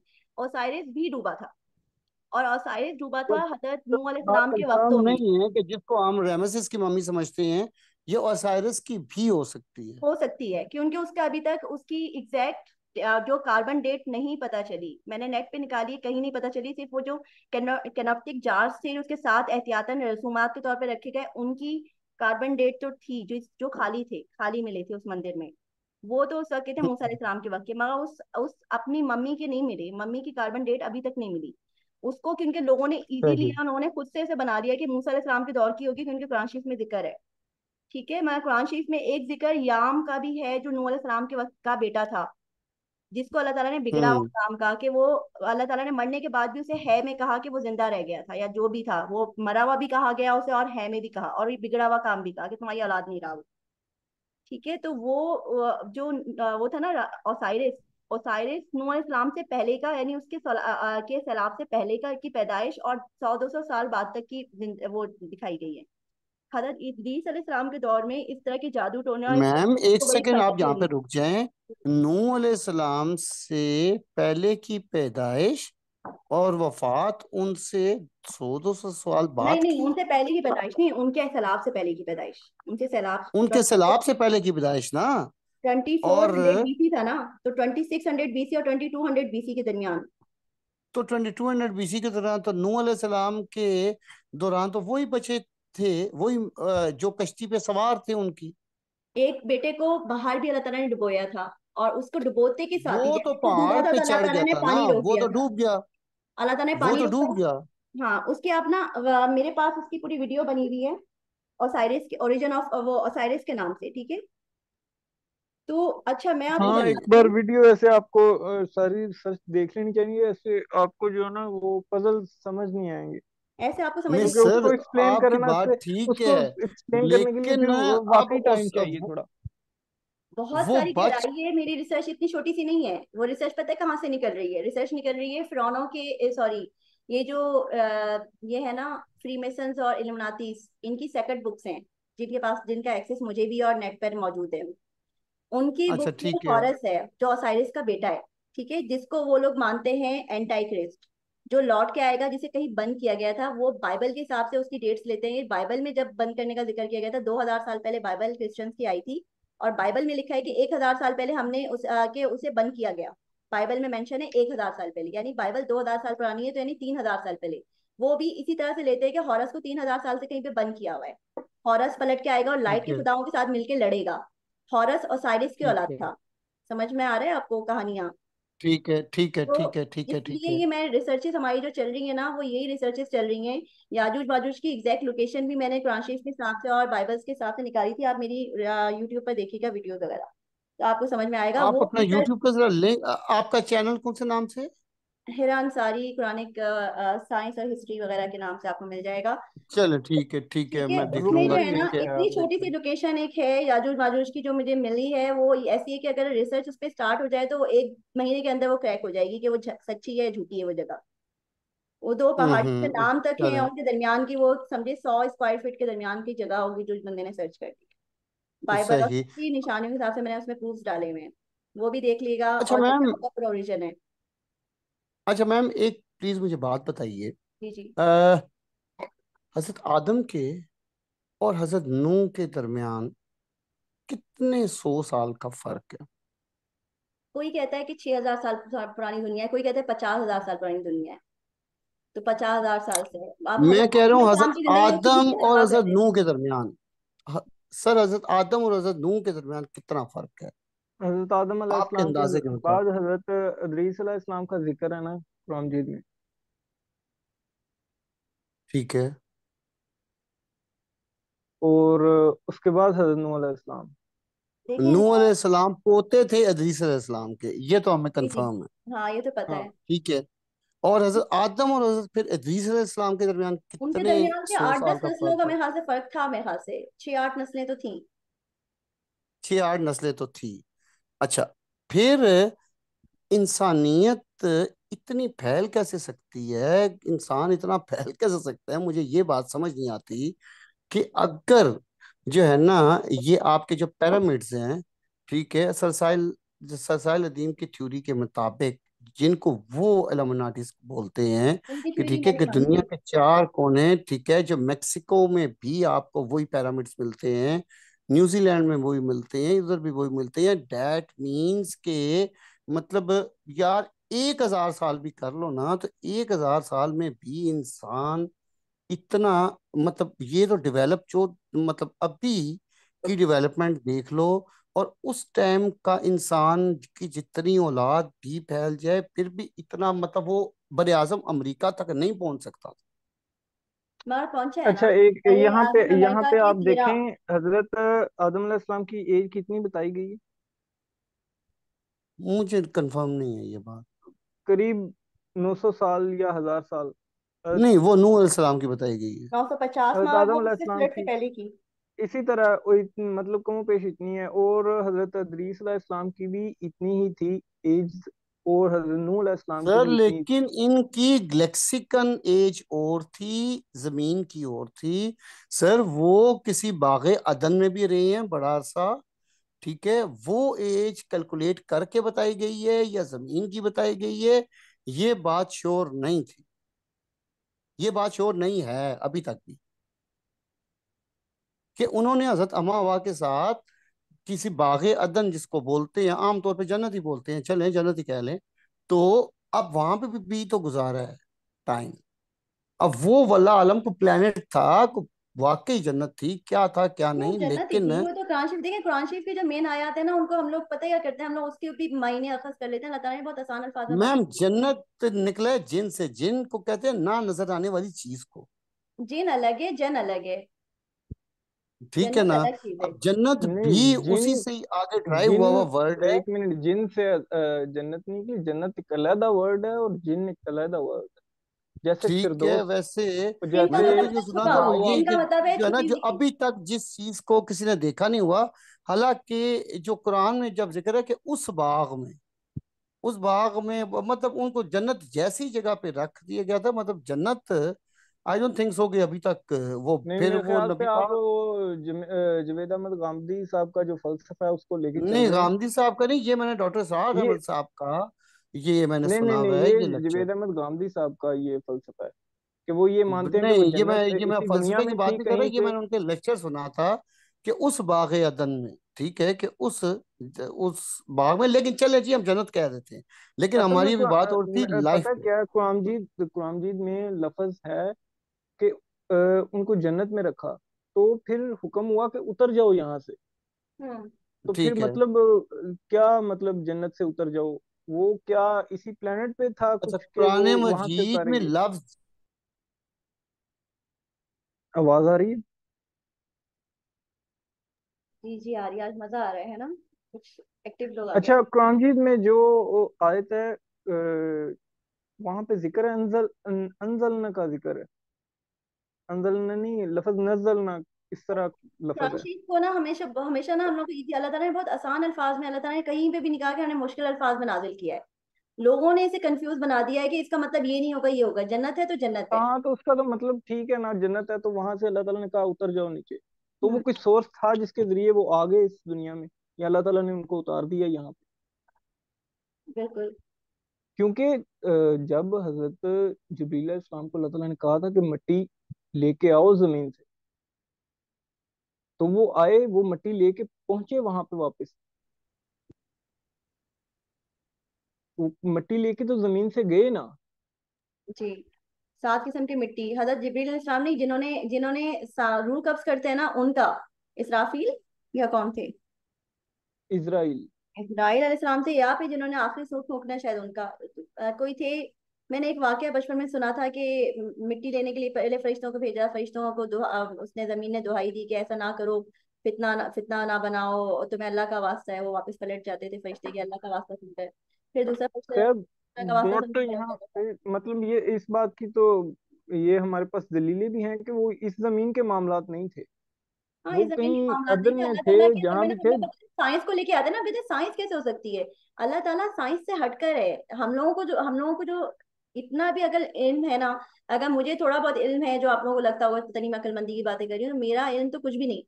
और अगर बहुत ही जाकिर नाइक का इल्म भी देखो तो वो भी एक कतरा है। यानी हम लोगों के पास इल्म जितना भी हो जाए तो कहते हैं कि अल्लाह ताला के इल्म का एक कतरा हम लोगों के पास है। इतना इल्म है, इतनी बड़ी कायनात है, इतनी बड़ी साइंस है अल्लाह ताला की कि हम लोग सोच नहीं सकते। अल्लाह ताला ने तो साइंस हम लोगों के लिए इजाद की है। अल्लाह ताला तो साइंस से हटकर है। अल्लाह ताला जो चाहे बनाना चाहे, जैसे चाहे बना ले। अल्लाह ताला कहता है, बिल्कुल। अल्लाह ताला बार बार कौशिश में कहते हैं, हमने तेरा वजूद बनाया, यानी हम ही ने इंसान को बनाया और फिर हम उसका आदा करेंगे। हमने उसे पहली मर्तबा बनाया फिर उसका आदा करेंगे। आदा यानी उसे वैसे ये दोबारा बड़ा लेके आना। ऑथेंटिक क्वेश्चन है जो भाई ने किया, कि इतनी मतलब कि कैसे इतनी जल्दी पूरी दुनिया में आबादी फैल गई। देखिए, दुनिया में आबादी में आपको बताऊं 950 साल नूह अलैहिस्सलाम रहे ना, और उनकी उनकी भी उस वक्त उम्मत पूरी दुनिया में ही थी। यानी उनकी उम्मत पे जो अजाब आया वो पूरी दुनिया पे अजाब आया, यानी इस मतलब है कि वो दुनिया में फिरते थे। हजरत इदरीस अलैहिस्सलाम भी पूरी दुनिया में फिर के उन्होंने तबलीग की, और हजरत नूह अलैहिस्सलाम ने भी यकीनन पूरी दुनिया में फिर के तबलीग की होगी। हजरत ठीक है। आदम अलैहिस्सलाम। इसी तरीके से यंटन वगैरह का भी जो है, जो वो बंदा भी पूरी दुनिया में फिरता था, और साइरस का सुना था वो पूरी दुनिया में फिरता था। हॉरस को जगह नहीं, जगह हजरत आदम अलैहिस्सलाम की जो औलाद थी वही फैली ना। फैली, मगर मतलब वो इनकी कितनी देर में औलाद थी, हजरत मगर आदम अलैहिस्सलाम। मुझे लगता है नूह अलैहिस्सलाम के फ्लड से पहले ना इतनी आबादी नहीं थी। लोगों की औलादें देर से होती थी और कम कम थी। अल्लाह ताला ने कहा कि उसके अंदर की जो जहरीलियत या पता नहीं क्या क्या कसाफतें थी वो अल्लाह ताला ने खत्म करके जमीन को ज्यादा आबादी और ज्यादा वो रौनक वाला बनाया इस सैलाब के बाद। इसके अंदर से बुराइयां खत्म हुई और इसमें ज्यादा तेज कर दिया था जमीन को सैलाब के बाद। हाँ जी, और ये कुरान में ये भी तो है ना कि जो हमसे पहले कौम है वो ज्यादा ताकतवर भी थी। तो इसी वजह से हो सकता है कि उनकी ज्यादा आबादी है, उनका लॉन्ग डिस्टेंस में, जैसे वो कह रहे थे कि अमेरिका तक कैसे पहुंच गए वो लोग। तो ये भी तो हो सकता है ना कि वो हमसे ज्यादा ताकतवर थे कुरान में जिसने जिस तरह का आया। बिल्कुल। ताकतवर थे, अक्लमंद थे। ये हजरत ईसा जी। अलैहिस्सलाम से 500 साल पहले जो अलेक्जेंडर के वक्त में ये फ्लाइंग वो जो होते हैं ना, क्या कहलाती है जो जिसके ऊपर आप लोग करते हैं, शौकिया फ्लाई करते हैं, परों वाला, क्या कहलाता है वो। पैराग्लाइडर। हाँ, पैराग्लाइडर उसका इजाद हुआ था सन 500 BC, फर्स्ट टाइम। वहां पे पेरू में वो चल रहा था उन दिनों, पेरू वगैरह में जहाँ की रिसर्चेज मैं कर रही थी पहले, तो मुझे लगा था ना 500 ईस्वी शायद वो कहानी चली है, जो मुझे लगा था याजूज माजूज वगैरह की। मगर वो 500 नहीं थी, वो 1000, क्योंकि जब क्रिश्चियंस की बाइबल में आ गई कि 1000 साल पुरानी बात है, तो 1000 साल पुरानी बात है जब अल्लाह ताला ने कुरान शरीफ उसमें बाइबल में जिक्र है, तो और वही अच्छा, एक और सवाल यहाँ पे आता है कि यजूज मजूज जो थे, मतलब वो एक क्रिएचर थे, तो वो इस दुनिया में आके यहाँ के इंसानों को तंग करते थे? इसी दुनिया के अंदर ही वो एक मैंने आपको जो मेरी रिसर्च के हिसाब से है वो तो एक अगर वो दज्जाल वगैरह की नस्ल थे या जो भी मैं चीज थे। इसीलिए सवाल कर रहा हूँ कि वो क्रिएचर्स इस दुनिया में ही थे क्या? यजूज मजूज वही तो नहीं थे सारे जिनका जिक्र हम पहले पढ़ चुके हैं कि देखिए, वो सबसे बड़ी बिगड़ी हुई इंटरेस्टिंग कौमें बात थी पता है जो। क्या है। याजूज माजूज का जो बाइबल में जिक्र हुआ है ना, तो जो prince of Meshech and Tubal कहा गया है तो उसे गोग भी कहा गया है। Gog Gog of Magog, prince of Meshech and Tubal, यानी वो गोग भी था और वो प्रिंस भी था। यानी जो गोग नस्ल है वो उसी से निकली थी। और वो नस्ल क्या निकल रही है, जो ओसाइरिस का जो पता चल रहा था कि वो बिगड़ा हुआ काम था, जो उसकी कहानी जो पूरी हाँ, इजिप्ट में, कि मरे हुए को जिंदा किया था उसकी बीवी ने जादू टोने से, और किससे, जो उसके बाद फिर उसकी औलाद बाद में पैदा हुई। तो वो एक अजीब सी, यानी शैतानियत वाला जिस्म था उसका। मतलब आप वाला हम जिस्म से कंफर्म कर औलादें सकते पैदा हैं कि हुई और वो ये जाता था। वही, तो ये वही क्रिएचर्स हैं जो हाँ जिनको हम ढूंढ रहे हैं, मतलब इन बुक्स में, कि जी। वही आते थे यहाँ पे। अब आप उनके इजिप्शियंस के जो आप देखेंगे ना, जब आप हॉरस, हॉरस को एक नाम से नहीं, हॉरस को चार पांच जगहों पे अलग अलग, क्योंकि उनकी पहले जमाने की लैंग्वेज हायरोग्लिफ्स थी, ठीक है, लिखाई नहीं थी, तस्वीरों से थी। तो हॉरस को कहीं पर उन्होंने इंसान की शक्ल दी है, कहीं पे एक बच्चे की शक्ल दी है, कहीं पे एक जानवर की, जिसका जिस्म पता नहीं भेड़िए जैसा है, सर उसका शेर जैसा है, इस तरह का भी उसे हम्म। उस तरह का बनाया गया है। फिर कहीं पे कहा गया है कि वो अपने मालिक को बस वो नुकसान नहीं देते थे, वो सिर्फ वो दुनिया को देते थे, मगर वो उसके साथ लॉयल थे। यानी इस तरह के जानवर। और मतलब ऐसी बहुत सारी तस्वीरें मिलती हैं कि हाँ, जिनमें इंसानों को पर भी लगे हुए थे और वो मुख्तलिफ तरह के दिखने वाले चेंजेस थे। तो तो क्या ये हजरत ये इदरीस सारे अलैहिस्सलाम के यजूद वक्त की मौजूद ही कहानियां हैं थे? सारी।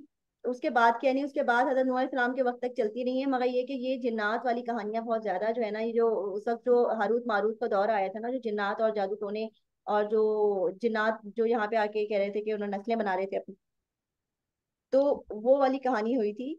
और वही वाला बिगड़ा हुआ काम कुरान शरीफ में भी अल्लाह ताला ने हिंट किया है कि कुछ बिगड़ा हुआ तो क्या काम। ये बिगड़ा हुआ काम हजरत नूह अलैहिस्सलाम के बाद भी काफी देर तक चलता रहा है, या फिर मेरे ख्याल से तो वो सैलाब में सब कुछ खत्म हो गया, या फिर देखिए उनकी सैलाब जो में खत्म हुआ। ओरिजिन थी वो खत्म हो गई? देखिए सैलाब में खत्म हुआ। अल्लाह ताला बताता है उस आयत को बहुत डिटेल, बहुत उसमें हिंट्स हैं कि याम के को जैसे ही डुबोया, अल्लाह ताला ने उसी वक्त कहा कि रुक जा, पानी अपना, आसमान अपना, आसमान थम जा और जमीन अपना पानी चूस ले। जमीन ने पानी चूस लिया। अब अगर जमीन पानी चूस लिया, अगर देखें जब जमीन में पानी जब खुश्क होता है, तो क्या होता है, जमीन चटक जाती है। अब वो कहानी थी कि सैथ ने उसको मारा और वो 14 टुकड़ों में टूट गया। अब वो अगर वो कोई बहुत तेजी से पानी सिमटा है, मेरे ध्यान में इस तरह की इमेजिनेशन आ रही थी कि क्या वो उस वक्त चटक गया था उसका जिस्म, कि वो जमीन में इस तरह से अल्लाह ताला ने खींचा है उसे, या क्या है कि वो कहते हैं कि एक बार था ओसाइरिस को, अगर ओसाइरिस और याम एक ही चीज है, कहते हैं उसे मारा गया और फिर वो 13 हिस्सों में टूट गया, 14 हिस्सों में चटक गया, टूट गया, पता नहीं उसे मारा। फिर उसके बाद फिर अगर आप फिर वहां पे अगर कुरान शरीफ वाली बात में लाते हैं कि वो पहले तो वो मुस्लिम होकर अंदर कश्ती में लोग बैठे और कश्ती से उतरते के साथ शिर्क शुरू कर दिया, गुनाह शुरू कर दिया। तो वो वाली कहानी अगर वहां से वहां मैच होती है कि उसके बाद कुछ किया गया था, कहते हैं कि जैसे कि कहते हैं कि वो उसकी बीवी ने उसे ढूंढा, उसको उसके जिस्म को जोड़ा अलग अलग हिस्सों को, और वो सारे जो हिस्से हैं, कहते हैं उसके लतीन अमेरिका के अलग अलग 13 जगहों पर वो हिस्से उसके पाए गए थे जिस्म के, साइरस के। वला आलम, क्योंकि वो डेट्स वैसी मैच करती है नूह सलाम के दौर की। अब नूह सलाम के दौर में तो कोई जिंदा ही नहीं बचा था, मगर और साइरस की जो डेट्स मैच करती हैं वो वही आगे पीछे की, 200 साल पहले पैदा हुआ, 200 साल बाद मरा। जबकि वो फ्लड के बाद तो नहीं होना चाहिए था, उसे बचना चाहिए था। तो कहानियां बहुत मैच कर रही होती हैं। अब वल्लाह आलम, मगर ये कि उसके बाद फिर वो दूसरी कहानी के क्यों हम मैं उसे मिला रही हूँ, क्योंकि उसकी बीवी जो थी आइसिस वगैरह थी, और एक जो है, तीन चार कहानियां जो मिलकर ये कहानी बन रही है ना। एक तो ये है कि वो जो औरत थी सिबलाइन ओरेकल्स, जिसने प्रॉफिटिक, जिसके पास बुक्स थी, हजरत नूह अलैहिस्सलाम की बुक्स चोरी कर ली गई थी, जो उनके पास नबूवत आई थी, वो बुक्स गायब हो गई थी, वो आज तक नहीं है हिस्ट्री सामने, के कहते हैं कि वो शायद कनान ने चुरा ली थी, उनके पोते ने, ठीक है। कनान को बददुआ दी गई थी। अब वो बुक्स कहाँ गई, उनकी 9 बुक्स थी, 9 सहीफे हजरत हजरत नूह इस्लाम को पे नाजिल हुए थे, 9 सहीफे गुम हो गए। फिर सिबलाइन का कहते हैं कि वो 9 बुक्स लेकर फिर रही थी, जिसमें से 3 बुक्स, छह अच्छा, बुक्स क्या थी, 3 बुक्स उसने एक ये बार। कहना मुमकिन होगा कि हम यजूज मजूज उनको ही समझ सकते हैं? क्या? यजूज मजूज क्या हम उनको ही समझ सकते हैं, जो मतलब उस वक्त जो अल्लाह ताला ने कहा ये बिगड़े हुए काम थे और हाँ, वही ये तंग बिगड़े करते काम ही थे है ना। देखिए ये बिगड़े मुसलमानों को? काम अभी भी है, बाइबल में पता चल रहा है कि इनके अंदर स्पिरिट भी कह रहे हैं और सोल भी कह रहे हैं। इनकी सोल एंड स्पिरिट, इनके अंदर सोल के साथ, सोल तो वो है जो अल्लाह ताला ने दी है, स्पिरिट वो है जो उन्होंने शैतानी अपने अंदर डाली हुई है, जिंदा की हुई है। और उस स्पिरिट की वजह से वो अभी जमीन के अंदर गहराइयों में गर्माहट में पक रहे हैं, मगर वो मर नहीं रहे, उन्हें लग रहा है कि वो मरेंगे नहीं। मगर वो जो सोल है वो उस स्पिरिट के ऐसे जिंदा नहीं है, वो सोल के ऐसे जिंदा है जो अल्लाह ताला ने अभी भी अपनी मर्जी से छोड़ी हुई है उनके अंदर। उन्हें लग रहा है कि शायद हमने कोई कारनामा किया हुआ है, मगर अल्लाह ताला जब एक जान उनकी लेगा ना हलक से, तो असल में उसे कुन कहेगा, उनके उनके जिस्म से जब सोल निकलेगी तो इस पे कुछ नहीं कर पाएगी। और अभी वो हम्म। इसके साथ ही जिंदगी गुजार रहे हैं, वो समझ रहे हैं कि शायद हम फानी लाफानी हो गए। तो अल्लाह ताला उन्हें तकलीफ भी दे रहा है। आप देखें असहाबे कहफ में नेक वाले जो गार वाले थे वो सोकर सुकून से गुजार रहे हैं, उनके ऊपर से सूरज साइड से गुजर जाता है। और वो वाला जो माचू पिचू की पहाड़ियां और वो जो दिखाया जा रहा है, अल्लाह ताला ने निशानियां बताई हैं कि सूरज सर के ऊपर रहता है, उनको सूरज से आड़ नहीं है, जहाँ पे उन्हें छुपा, जहाँ बंद किया गया है। ऐसी जगह है जहाँ सूरज से आड़ नहीं है, और वो सूरज की तपती हुई गर्माहट में है और जमीन की गहराइयों में। एक और आयत है जो मैंने सेव की अपने पास, जिसमें अल्लाह ताला एक मिसाल देते हैं। तो कहते हैं उस इंसान की तरह उसकी मिसाल है, इतनी उसकी तरह है मिसाल, इंसान भी नहीं बोला, उसकी तरह मिसाल है जो जिसने एक वादी की बेसबात खोखली कगर पे अपनी वो रखी, बुनियाद रखी, और वो उसे जहन्नुम की पताल की गहराइयों तक ले गई। हम्म। पताल की गहराइयों तक, मुझे लग रहा है कि अल्लाह ताला ने हिंट उसका दिया है उस आयत के अंदर, मिसाल के तौर पे किसी और को बात करते हैं, वहाँ हिंट मुझे लग रहा है ये वही दज्जाल का हिंट है कि वादी की खोखली के बेसबात कगर पे यानी ऊंचाई पे रखी गई, मगर वो ऊंचाई पे उसने बेस रखी थी, मगर उसके अंदर से उस गहराई गई है उसे। अब उसमें क्रिश्चियन की बाइबल में डेप्थ क्या कहलाता है, बॉटमलेस पिट, बॉटमलेस पिट कहा गया है उसे, हम्म। कि जहां पर वो है बगैर, यानी